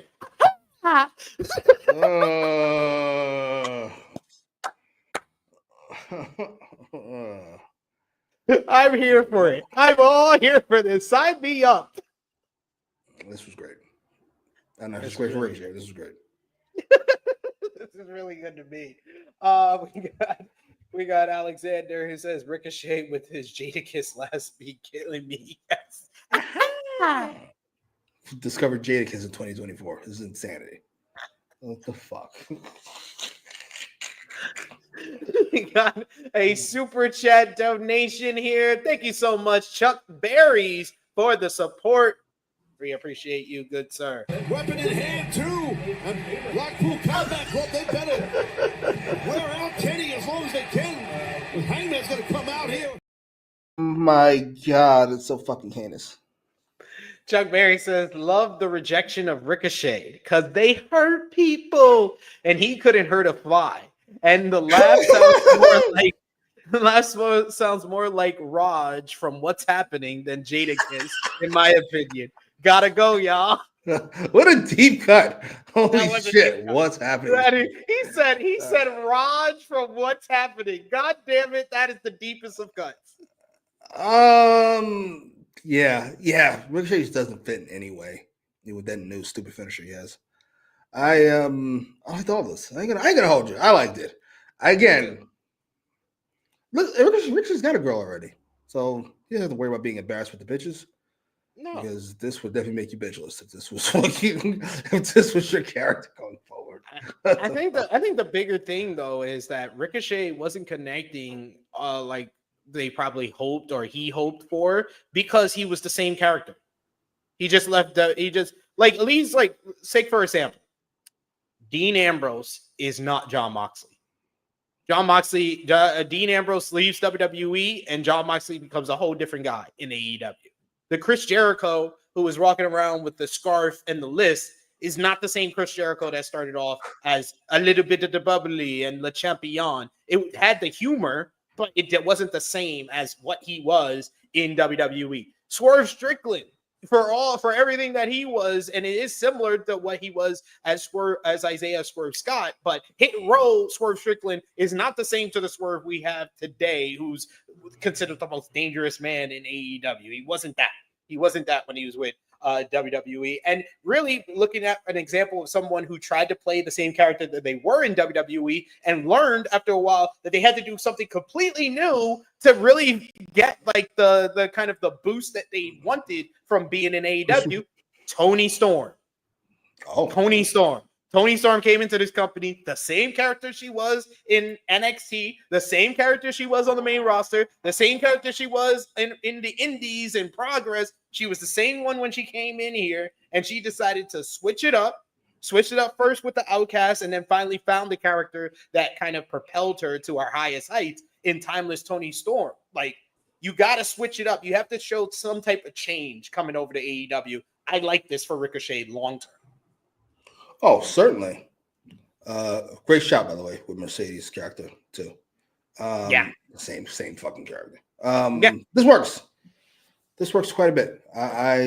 Ricochet is a charisma vacuum. At least I thought he was until right now, where he's showing quite a bit of charisma as a fucking loser. I like it a lot. I ain't gonna hold it. We got Frantic Road who says Ricochet needs to become Trevor. LOL. Trevor, what's his last name? That's pretty good. Oh, right. Miro, yeah. Named. Yeah, it wasn't. Yeah, they tried. No, they honestly tried to switch up his character too much. They went too much left because he was Rusev Day at the end of his WWE run, and then they tried to make him Gamer Rusev. And it wasn't until he became the Redeemer that he was finally like, oh, now we can accept you. I miss Rusev. Me, Miro. I ain't gonna hold you. Indeed. We got a super chat donation here from Genesis J. Thank you so much, Genesis J, for the support. You've been killing it today. We appreciate that, good sir. Holiday season, always appreciated. You don't know shit. Genesis J says Rico is going to join the Hurt Syndicate with Hurt getting cheered. Rico being a dick in the group will get them booed. Swerve interaction was no coincidence. And we'll get into that shortly here. But good point, though. I think, yeah, you need people like Max Caster and Ricochet to keep them as heels if that's the long-term plan. Yeah, at least for a little while longer. I don't know, yeah, 6 months, a year. Yeah, 6 months. 6 months, and then they do the angle where they come out for another heel faction and beat them up, and then they become the baby faces. We get Shelton Benjamin up next in Blue League competition in the AEW Continental Classic, going one-on-one with the Beast, Mortos. MVP stuck around on commentary, finding the loophole that Don Callis found in the rules of the Continental Classic, where they can go on commentary, but they can't be a manager at ringside. Benjamin hits a quick overhead throw that launches big ass Mortos into the ring. In the center of the ring, right almost on his head. Mortos responds, though. He responds with a head scissors. He flips out of a hip toss and then wrenches at the ankle and snaps at the neck. Mortos tried walking the ropes, but Benjamin crotched him on the top rope and hit a nice looking pump knee before we go to commercial break. Monty Scroll Cradle gets a near fall. MVP talked about a procedure Benjamin had recently on his knee. Daddy Magic, Matt Menard, asks if that was an excuse ahead of time. And MVP looks at him with the biggest, nigga, I know you ain't talking to me, look, and tells him to shut his mouth or I'll shut it for you. Mortos hits a big snap power slam. The fans are chanting dual chants for Mortos and Shelton at this point. Mortos hits a top rope twisting senton for a near fall. Mortos wanted a spinning backbreaker, but Benjamin countered with a power slam for a double down. Mortos sat up, and we get an intense stare down until Mortos starts firing off multiple headbutts, but he runs into Benjamin, hitting that sick-looking thrust kick. At that point, Benjamin is ready to take him to Suplex City. We get 3 German suplexes back-to-back, each one more impressive than the next. Benjamin just showing off of his strength. We get multiple step-up knees in the corner. Benjamin realizing he needed more than one for the Beast Mortos, putting him over in the process. And then in the end, he hits the arm-trapped Explorer T-Bone suplex, which MVP calls the hurt fall. 1, 2, 3. Shelton Benjamin gets 3 points in the Continental Classic. He is now 2-1, 6 points overall as he heads into league action coming up this weekend in New York City. So Benjamin gets the win. Lashley and MVP return to the ring. Lashley doesn't waste any time. He starts beating up on Beast Mortos in the corner until MVP gets on the mic and tells Benjamin to take him for a ride with more German suplexes. MVP says this is what Daniel Garcia has to look forward to on Saturday. Daniel Garcia's music hit, and out comes the TNT champion. He says that he's not stupid. He's not stupid. He knows what will happen if he goes into the ring. It will be 3-on-1, and that doesn't work well for him. MVP agreed in saying that he'd be stupid but Garcia doesn't care. Mark Briscoe joins him at ringside after their thrilling matchup 2 weeks ago in the Continental Classic. He has Garcia's back. So they go in, they fight the Hurt Syndicate for a bit, but the numbers still take advantage of them. MVP cracks Briscoe in the back of the head with the cane. Lashley flattens Garcia with the spine buster. Benjamin wipes out Briscoe with the thrust kick. And then MVP gives Shelton the TNT championship. He held it up in the air before draping it over the fallen Garcia. Crowd chanted, "We hurt people! We hurt people!" as they're beating up two baby faces. This is how over the Hurt Syndicate is. This crowd wants to love the Hurt Syndicate. It sounded like from last night. But good, very good matchup with the Beast Mortos. And I like the post-match here because I think that you have Shelton win on Saturday. And then both guys I don't see making it to the playoff at World's End. TNT title match right there. Oh, yeah, it's a good match. Shelton is always great, and Mortos is talented, we'll say. Crowd was really into it. Shelton is jarringly over, considering he's 50. And I thought MVP was really good on commentary. Though I forgot to mention the whole night, Tony Schiavone is the worst, objectively. He's objectively bad. And fucking, what's his name? Daddy Magic is a significant downgrade from Nigel. It hurts the quality of the program. Sorry. It just does. I don't know what he's doing. He doesn't want to work too often. I don't know. But good Lord. What the fuck? Post-match, I have my issues. Daniel Garcia is in stupid babyface. That hurts my feelings. Always mad when there's dumb baby faces. And Mark Briscoe was helping him because he's Mark Briscoe. That's fine. Mark Briscoe being the too brave to be stupid type character. That works for him. It does not work for Garcia. That's a good way to put it. Shelton and MVP took out one, and Lashley took out the other on his own. That is awesome. And the way it should be. Splendid. B+. Good job all around. Really like that. Got a bunch of people who really like this matchup as well. Genesis J says Shelton versus Mortos was damn good. Wonder how Roosh gonna feel about that beatdown. IMAB says MVP on commentary made it even better. Big Man Dogs, you can also tell that Hurt Business booked their own segment because they often have their segments lead into a match, which is good. Yeah. Competency. Who would have thought? Simple competency goes a long way. We got Christopher Kidd kind of reacting how I did, saying him lifting Mortos at the beginning was pretty to watch. It was just like he should not be doing this to this man. Like when did you get so much strength? Like you had strength for your whole career, but I didn't know you had this much strength. Egregiously strong. Well, so great saying there. Alex Ball says Garcia versus Shelton is a good TNT program. We also got IMAB who says Mortos is a top worker. Acknowledge that. And we also got Alexander who says I thought Private Party was going to show up to help Daniel Garcia. I mean, I could have done that. That's only against Death Riders, I guess. Otherwise, apparently, you can get stomped out. It's like you're on your own, nigga. Renee Paquette is backstage with Ricochet following the matchup, who says that he doesn't know what that was all about with the Hurt Syndicate since they gave him the card in the first place. Ricochet, it's besides the point as he has 6 points in the Continental Classic. And this Saturday, he steps in the ring with one of the reasons he apparently came to AEW, Will Ospreay. And I love what he said after this. He said he didn't come here just for Will Ospreay. He came here to the AEW to shut people up and to beat Will Ospreay. And said that that's why he's going to have his eyes on the next matchup. Ricochet made a cocky sound.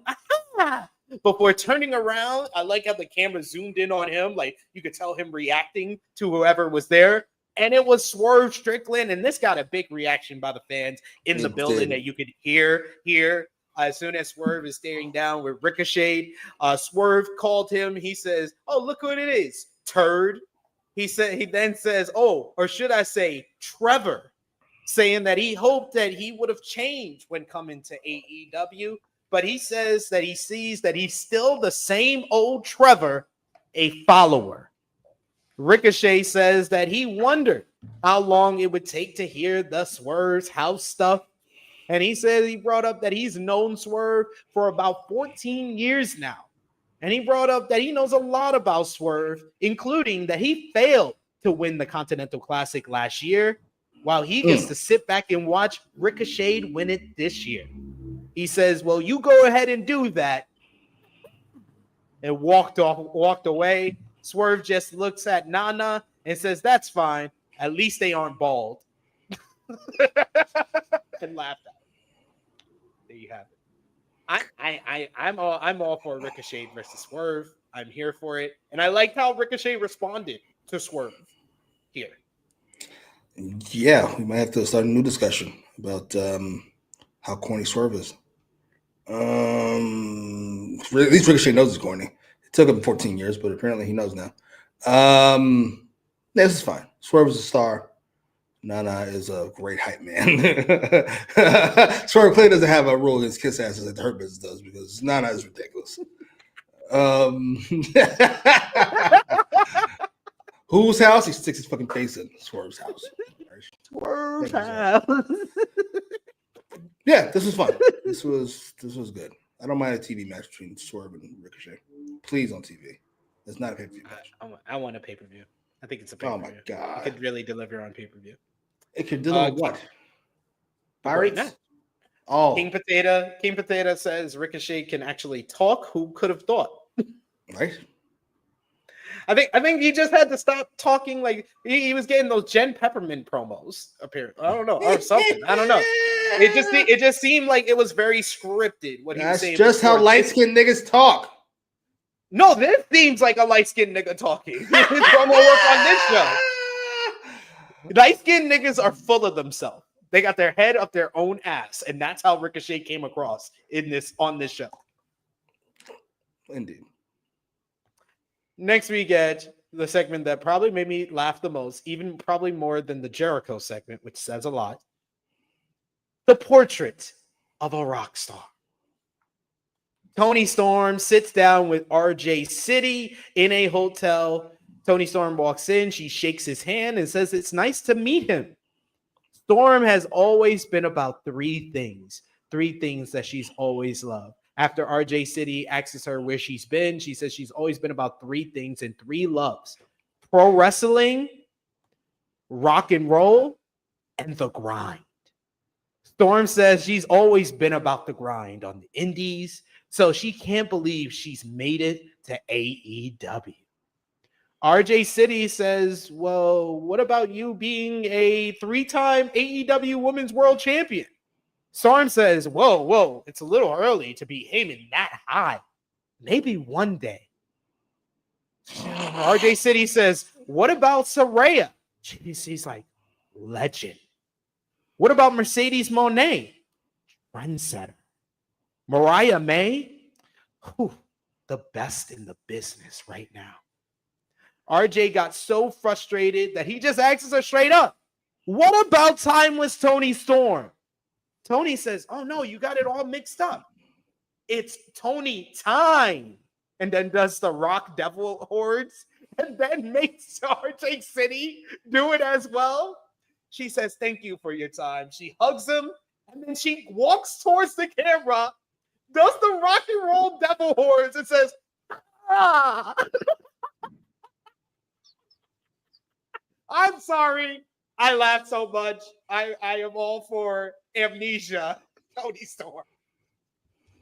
What did you think about this segment here? I think y'all are fucking psychopaths. Motherfuckers laughing at brain damage. What's wrong with y'all? This is fun. I said I didn't want her to just go right back to the fucking Tony Storm character. I wanted it to mean something, and apparently it does. I don't know what it means. I don't know what kind of friends she has. So I'm not getting her checked into a hospital or anything like this, but sure. It's wrestling. This is fun.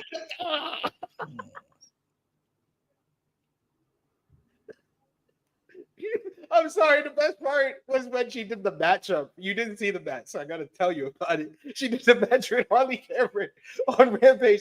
She does the hip attack, and she did like this. She did like the old pose. She did like this, and then she's like, oh, I forgot. I'm that character.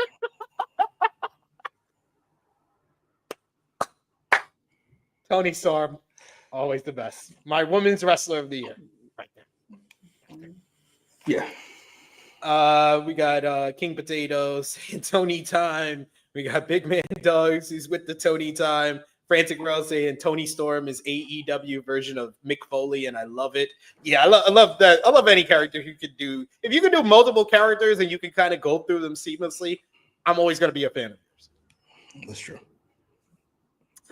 We got Alexander who says this gimmick has been great. The promo she did backstage after Collision, waving to Mark Briscoe, and he's like, "What the fuck?" Yeah, she's like, "Oh my god, it's Mark Briscoe! It's Mark Briscoe!" Oh my god! And then she came up to Thunder Rosa. It's like, "Oh my god, Thunder Rosa! Oh, I'm such a big fan. Such a big fan. Nice to meet you." So yeah, she's great. RP Jesus says this is Timeless Toni Storm acting in the role of the rocker Toni Storm. Yeah.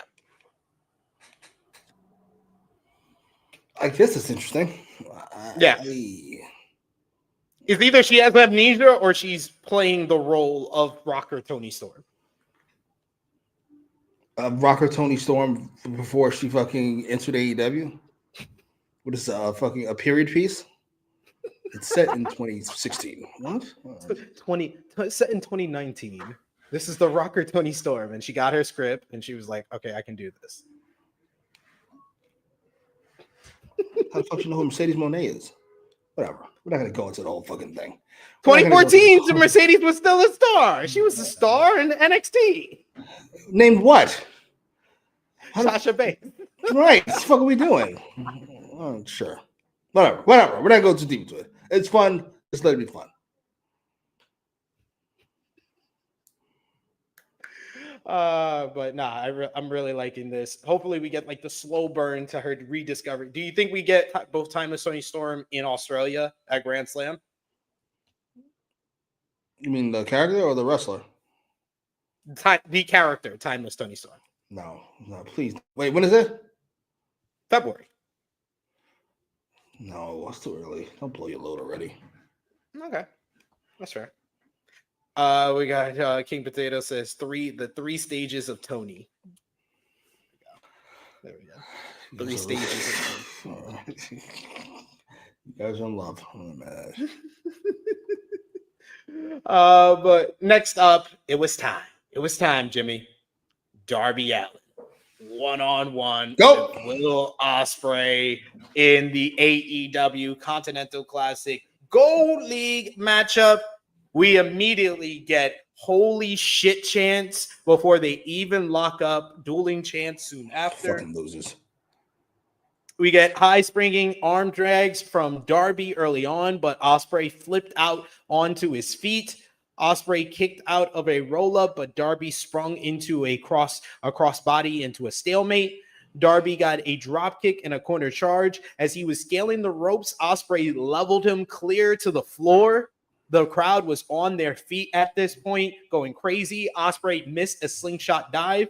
Darby was there, and he hits him with a charging low tope, a lope, if you will.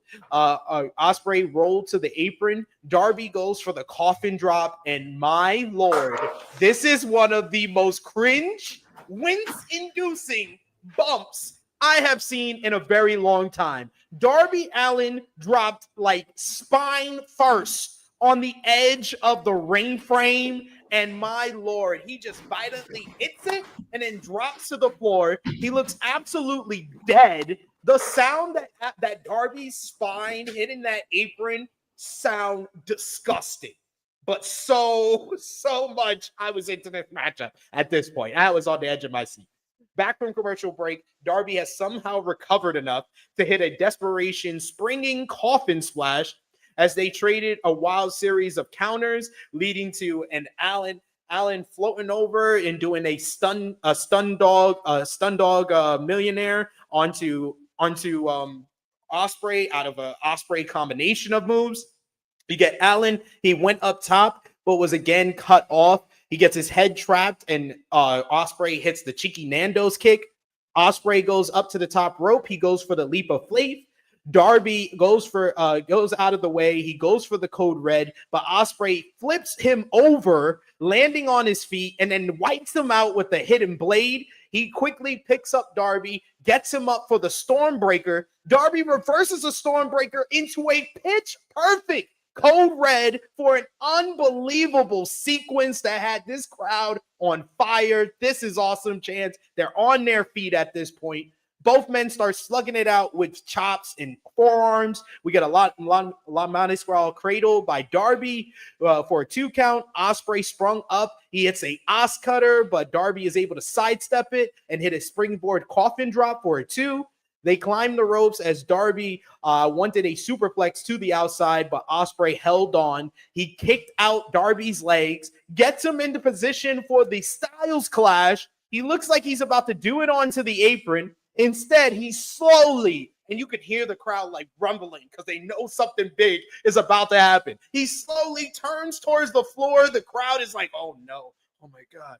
Ospreay hits a Styles Clash off the apron to the floor. He's selling his knee as the crowd is chanting, "You killed Darby." Darby is able somehow to get back into the ring at the count of 9, but he rolls right into an Os cutter, but that only gets him a 2. Ospreay wanted the Stormbreaker. Once again, Darby is able to reverse out of it into a Scorpion Death Drop. That reversal I'm going to be thinking about for a couple of days now because that was so smooth.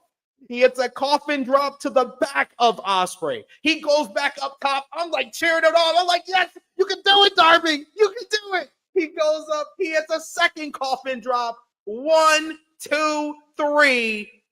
Darby Allin defeats Will Ospreay. Will Ospreay's first loss of the AEW Continental Classic this year in an absolutely incredible matchup. These two guys went out there and just had sensational chemistry together. Darby Allin, this felt like probably his biggest singles win of the year, which says a lot because he's beaten like Hangman Adam Page this year and stuff. But this felt like the biggest singles win of his career in an absolutely tremendous matchup on Dynamite. One of the best Dynamite or wrestling TV matches of the year so far. You get the Death Rider music starting as Darby is still celebrating. Claudio Castagnoli comes out from the Death Rider's entranceway and stares down with Darby. We have a 4-way tie in the Gold League now. Darby Allin, Will Ospreay, Claudio Castagnoli, and Ricochet all tied at 6 points, and all 4 men face each other this Saturday on Collision. So we're going to see who's going to be. We're going to get some picture of who has the entranceway into the World's End coming up on Saturday. But what a fucking match. This was amazing. Right, as far as TV matches this year, I would say the 2 Ospreay matches are the best 2 that I saw. Him and MJF, the hour match, and this. Agreed. Upon further reflection, I probably have MJF 1. I really like that match. I like that match a lot. This was, however, this was up there. Probably only held back by the heinous commentary. And Will Ospreay kicking out at 3.5. Good Lord. Everything else, though, fantastic. This felt closer to I wasn't close to a Darby match. There was a lot of Ospreay here, but definitely he accounted for Darby style, and it worked big time. That apron bump is fucking heinous. Styles Clash spot. Oh, Styles Clash spot was great. All the counters were great. I totally forgot he was Sting's partner for forever. So the Scorpion Death Drop, dope. 2 coffin drops. What is he, fucking Billy Gunn? Hey, but it works. He pulled it off somehow. It's like the only other person had to use 2 coffin drops for is Billy Gunn. It was really well done. I said Ospreay's main event status on the line here. He maintains the main event status at least 1 more week. Not because of the quality of the match. I don't care about that. But Darby felt like a star. And this match felt like a big deal. I like the way this was done. So, yeah. It did. 14 minutes? Holy shit. Yo, it's the perfect amount of time. Like, no wasted minutes at all in this matchup. Yeah. I'll just go 14 minutes and fucking Edge and Buddy Matthews go 35. We're not gonna get on that right now. Go ahead. I said previously I thought Mark Briscoe and Kyle Fletcher was the best match of the Continental Classic so far, but this was better than that. I got to give it to Ospreay and Darby. They tore it up here. They had all the expectations in the world, probably the highest of any match in the block format of the Continental Classic, and it lived up to them and somewhat exceeded them. It's crazy. Right? Now, if you want to argue this should have been the main event, that's an argument to be made there. I think it was going to be hard for the 6-man to follow. But I always prefer an angle heading into next week, even though the event didn't have a huge one following it. Shitty Excalibur logic. We'll get into it. How long was the Mercedes and Anna Jay match, if anybody knows? I'm very curious. That was 12 minutes. That's not egregious. I wish we would cut down to some of these runtimes. I can hold you. 14 minutes is perfection. Perfection. What was it? One commercial break? I think so. Perfect. Yeah. Perfect. Yeah, I think so. Yeah, there's no complaints. No complaints here. This was one of the best Dynamite matches of the year for sure. A bunch of people talking about that back bump. That back bump was sickening. Oh my god. Remind me of what's called in the Hell in a Cell. Drew's. I had the same reaction. Like, yo, what the fuck are you doing? Why would you do that? Oh, the step spot. Yes. Yeah. Yes. We got Annika says Darby gotta be on drugs. No, he's straight edge. What makes it like, how are you dealing with this pain, sir? Yeah, I don't know. That's genetics. What the fuck? We got a super chat donation here once again from Genesis J. Thank you so much, Genesis. Thank J. you. Fuck you. Bye. Fucking financing the channel. Genesis J says match of the night. Darby is crazy. Hands up emoji. Match of the year candidate. I mean, it depends on how many candidates you have. You've got 30. Yeah, sure. But we're doing top 5. Probably not. Top 10. That's what I specified. It was like TV match of the year. Yeah. And yes, big man dogs. What a Dynamite moment. He did not say it for this match. He said it for something else on the show. I forgot. Yes, he said, "What a great holiday bash Dynamite." What the fuck are you babbling about? Holy shit, I couldn't even enjoy this match. Every fucking set. It's the two biggest stars in the company. He's talking about the crowd is fucking yada yada yada. He just died. What the fuck are you talking about? Good Lord, I hate Giovanni. He could be replaced by a fucking button. You wouldn't even know the difference. You just fucking press it every 5 minutes. What a great moment. Oh. Let me start. Is that true? First time? Yeah, I think so. I think it is. I think it is the first time he got pinned. Oh no, second time he's got pinned because of the MJF match. Second time he got pinned on Dynamite. MJF was the first. This was the second, but only his 4th loss since signing with AEW. Oh wow, that's 4th singles loss. It's just MJF, Fletcher, Darby, and Swerve who have beaten him. Wow, that's almost a great list.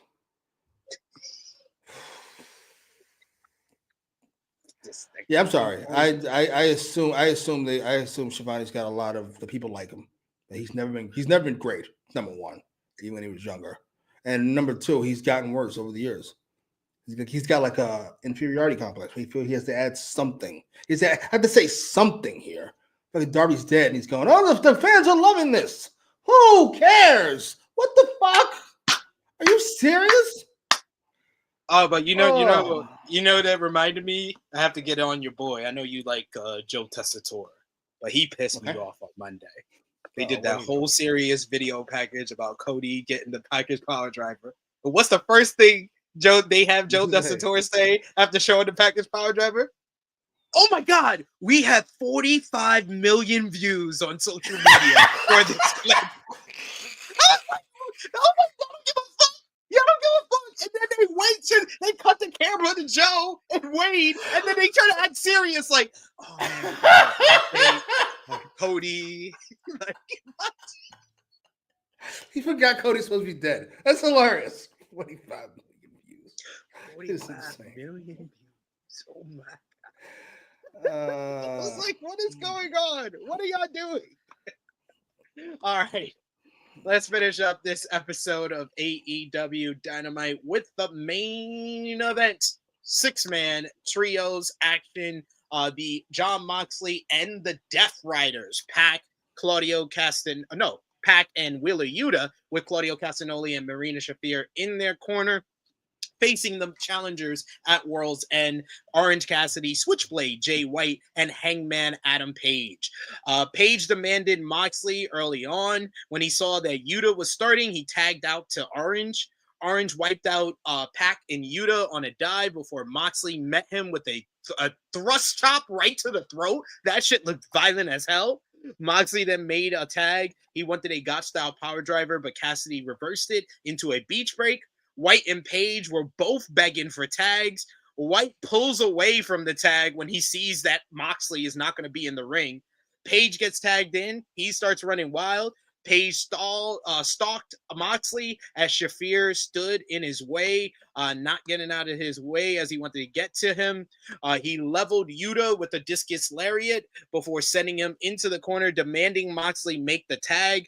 White made the blind tag, which pissed off Hangman so much that he decided to bail. He was like, I'm not dealing with this shit. Moxley then tried to attack Switchblade from behind. He almost got the Blade Runner, but Moxley escaped and hit a power driver before going to commercial break. It was 3-on-2 from there. Yeah, Cassidy still down. It's 3-on-1 on Switchblade when we come back from commercial break. Castagnoli is running interference. He's getting involved, hitting Orange. This allows Pac to hit a bounce-back German suplex on White. Moxley makes a tag. White flattens him with a cutthroat suplex before falling back. He eventually gets the tag to Orange. Orange comes in as Moxley is down on the floor, and he hits him with the lazy kicks before starting to stomp down on Moxley. He spikes him with the spinning DDT. Yuta was in. He blocked the Stun Dog Millionaire into a German suplex. White was back in, and he hits another cutthroat suplex to Yuta. Cassidy hits a Pac with a superplex. Orange went to the Orange Punch, but Moxley was there to dodge it into a cutter. At that point, seeing Moxley in the ring, Hangman Adam Page sprints back out. He wants Moxley now. He wants the buckshot lariat, but Cassidy instead hits an Orange Punch, knocking Moxley to the floor. This pisses off Hangman. Hangman goes for the buckshot on Orange, but Orange ducks, and he hits it on Yuta instead. Pac was back in, but White takes out Pac with the Blade Runner. It looks like the baby faces are all in control. They're working together to take out the Death Riders, but White and Page start arguing. Cassidy is trying to get them back on the same page when Jon Moxley sneaks in, gets a schoolboy with a handful of tights. 1, 2, 3. Moxley and the Death Riders pick up the victory. Commentary said they have no one to blame but themselves, as if they want any chance of winning the AEW World title at World's End, they need to shape it up. Post-match, Hangman, Switchblade, and Orange are all kept arguing until the Death Riders surround them with steel chairs. So they put the arguing aside. They started fighting all of them back as they were surrounded, except Moxley and Shafir, who bailed through the crowd. They take out the Death Riders. Yuta, Castagnoli, and Pac were left to get their asses kicked as Shafir and Moxley looked on at Orange, Hangman, and Switchblade standing tall to close the show. What did you think about this main event matchup? I thought the in-ring work was very good. The finish, I thought it was very great for what they wanted to accomplish. I just don't think they should have accomplished that. This matchup and this feud and this buildup desperately needs us to believe that one of these guys can beat Moxley come World's End. And between the tag match last week and this trios match this week, they literally are trying to give us no indication that anyone but Jon Moxley is winning on December 28th. So I think that's an issue. What did you think? This is kind of like a microcosm of AEW's problems, which is they have a very talented roster. Jay White and Hangman were particular standouts in this match. Just all the character work is just great. But the booking makes absolutely no sense in Excalibur is not helping. These guys need to stick together if they want to win the AEW championship in a fatal 4-way. What the fuck are you babbling about? Only one of them can leave with the belt. It is insanity. I assume this is a leftover remnant of when they had to stick together in order to avoid destruction. But they're not destroying anything anymore. That's why it's just a group. They're just Moxley a bunch of bums. I don't understand what the point of all of this is. This is awful. I'm sorry. I told you it was dead 2 weeks ago. No, it was longer than that. A month ago. No, like a month ago, you told us. Yeah, and here it is. Where they're just guys now. Moxley's running away. Are you fucking serious? What happened to the murderer? Now he just leaves. No, Moxley got the job done. I thought it was more like Moxley just left because he's like, I don't need to deal with this. I got the job done. What job? He win a match? To win a match? What happened to breaking people's hands? What are we talking about? This stinks. Holy shit. Good Lord. If they were still killing people, I like the idea of, listen, these three need to work together. Otherwise, they'll all be destroyed before the pay-per-view. Instead, they all need to work together to win the belt that they'll be fighting each other for anyway. What the fuck are we talking about? Oh, I hate it. I was so annoyed. Oh. They need to work together to share the title. Oh, heinous. The more you guys talk, the more I do think maybe they thought about Shane. It kind of feels like Mercedes in that fucking ticket from January, whatever that was. It ended up being like Saraya or whoever the fuck. I forget who it was. Yes. What? The ticket. What? All right, sure. Whatever. I wouldn't be sad if Tony Khan when they shot it down.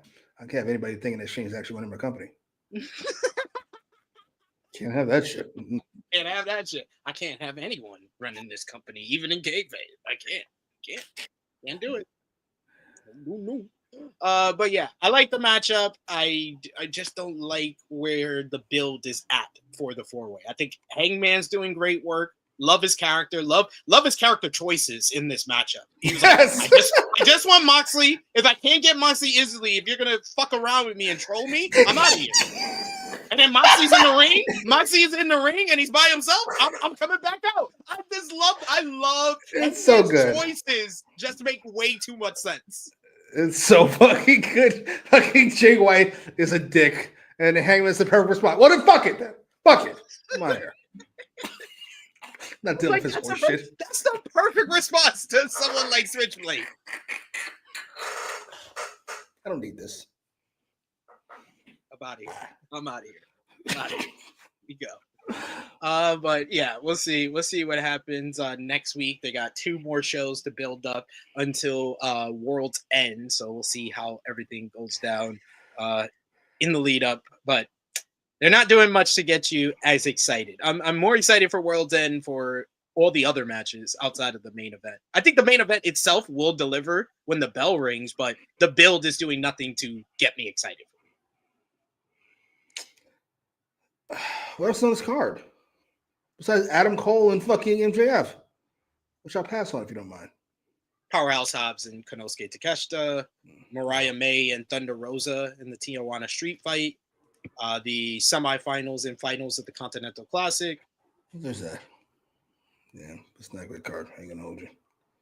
This is a rough one. World's End last year was probably their worst show. That's probably one of their worst shows ever. Last year's World's End. That the title one? MJF and what's his face? Yeah, it's Joe beating MJF with the reveal of Cole being the devil. The Continental Classic finals was great with Kingston and Moxley, and then the Copeland and Christian may have been their best match in AEW. Probably one of their best matches ever was World's End last year. That had the whole shit with him winning and then cashing in after the matchup. Christian, right. That's so stupid. It's fun. It was so fun. It was so fun. Yeah, it's always gonna be rough when you get a tournament running. You get all the stars locked in that. Not all the stars, but a number of stars. Yeah, this is probably not gonna be the greatest show either. Ah, well, fuck it. But there is news I've been seeing people mention in the chat, so I just checked my email here, and yes, we do have a new report from Fightful Select. talking about Kenny Omega's return update. He is set to return soon at long last. Of course, he's been sidelined for over the past year. Fightful was told that the matchup with Gabe Kidd at Wrestle Dynasty was done with Tony Khan's blessing, and AEW viewed it as a good gesture towards the relationship with New Japan. While there was some internal discussion about Kenny Omega returning at Full Gear, Fightful Select has been told that was never a firm plan. However, they note that Omega was likely to appear in All Elite Wrestling before heading over to Japan. On December 18th, and vignette airing promoting his upcoming return. Those within the company and near Omega have claimed that it's been discussed as happening by December 28th's World's End pay-per-view. However, we've not heard in what capacity. Kenny Omega may be the rock to the Bloodline main eventing at Bad Blood, because I think Okada makes it to the finals of the Continental Classic if Omega's returning at World's End. That can be fun. You know what? Over the Fatal 4-Way, over your Death Riders and them. Yeah, I wouldn't mind. Close the show with Omega. Omega coming up. I'm down. I'm good. I'm good on this. I'm here for it. Oh, how about Seth and Punk headlining on Netflix? Yeah. Rock's not showing up, clearly. Yeah. I was like, Roman and Solo are opening that show. Roman's like, if I'm Roman ready to go home. I'm opening. And Rhea and Liv. I was surprised because I heard some people thinking that Rhea and Liv was not going to be on that show, which I was like, why not? You guys think it's going to stretch till Mania? Told you it's over. Thank God. Somebody got the Triple H there. No, Becky Lynch says she's coming back. So she's like, Liv, it's over. It's over. We need want to make a bet about EO winning the Rumble? I want to make this bet. Because you were very. You think EO's winning the Royal Rumble? Yes. I'm on the EO bandwagon. We're winning the Rumble with facing Rhea. I'm calling this now. Okay. I'm on a roll. I'm 1 for 1. I told you Chelsea and Meacham is going to be the finals. Told you. You did. And now we're going to be 2 for 2. We're going to be 2 for 2. EO's winning the Rumble. I feel it. No Charlotte, no Becky. Here's hoping. Becky's coming back on Netflix. No. Fantic World says Kenny Omega is about to pop up and look at all the work he has done to fix AEW. And yes, I did hear WrestleVotes reported that they're having discussions about a tribal chief championship for Roman. I wonder whose idea that is. It wouldn't be someone who is named the people's champion and just created a belt. Can't run that ugly ass belt. Oh, good Lord. Nick Khan, kick your buddy out of this meeting, please. Jesus. Nick Khan, can he leave now? Can he leave? Did he say all his opinions? Can he leave now? But we've made it to the end of our AEW Dynamite episode. Final call for Super Chat donations. Thank you so much to everyone who's already showed their support. And of course, let us know your match of the night, your MVP, your LVP. Out of 10, what did you give the show? Thumbs up, thumbs down, thumbs in the middle for the show overall. For me and Jimmy, for AEW Dynamite Holiday Bash 2024 in 3, 2, 1.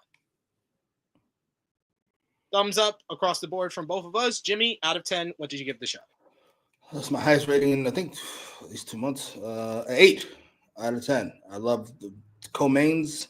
Sasha and Anna Jay were fine. Ricochet and this is hilarious. I assume that was the point. It was great. And some really nice stuff with Jericho and Jamie Hayter and Harley Cameron. It was a really solid show overall. I'm going to go 8.5 out of 10. Really enjoyed this one.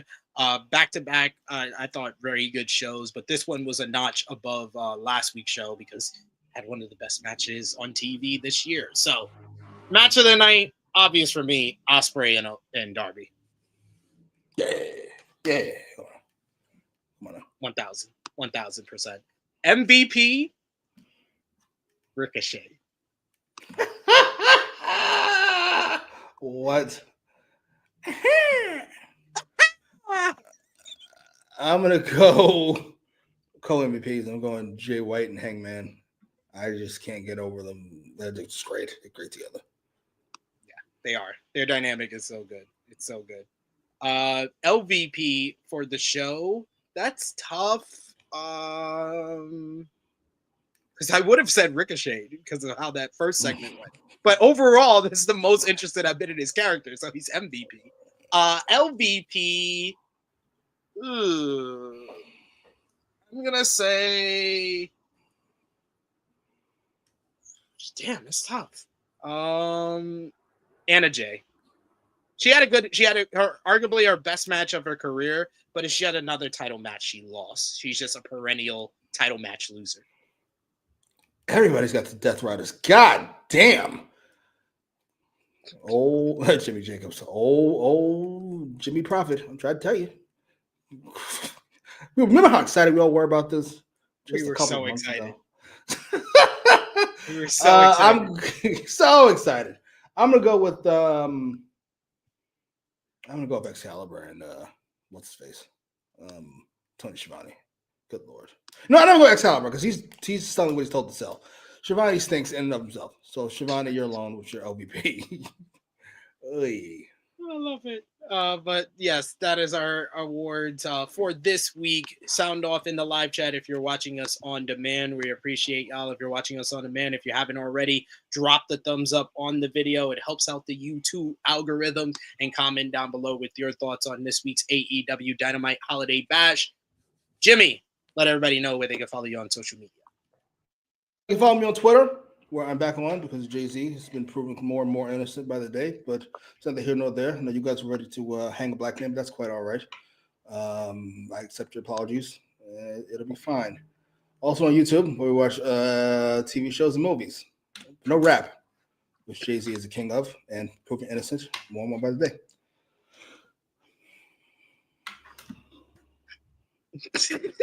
You can follow me on the Twitter machine at TrueHillSP3. Follow the gang, Facebook, Twitter, Instagram, TikTok at TrueHillHeat.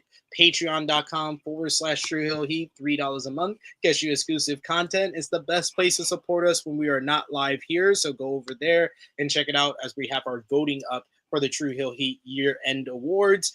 You will see us again actually tomorrow here on the channel, but pre-recorded, as we will be dropping our tier list, our AEW women's tier list, AEW men's tier list for 2024. So make sure you check that out. Give us your thoughts on what you thought about our tier list. We'll be also posting that on social media after the video drops. So check that out as well. I will be back here live on Saturday, 11:05 a.m. Eastern Time, the True Hill Heat flagship podcast. Myself, the True Jaw Josh, and Miss Chrissy Love talking about this week in wrestling. Final predictions no, there's no shows this weekend. What am I talking about? No final predictions, but we will be talking about this week in wrestling with NJPW, Strong Style Evolve, Ospreay and Darby from Dynamite, Monday Night Raw with Seth and Punk being made official, as well as Pentagon Jr. tease with that vignette. What did you think about that vignette? Interesting. Super subtle. If that's even him. I hope so. Yeah. Once I saw it, I immediately was like, oh, that Penta's coming. Oh, cool. That's what's up. But NXT, but fuck it. He's on Raw. He's on Netflix.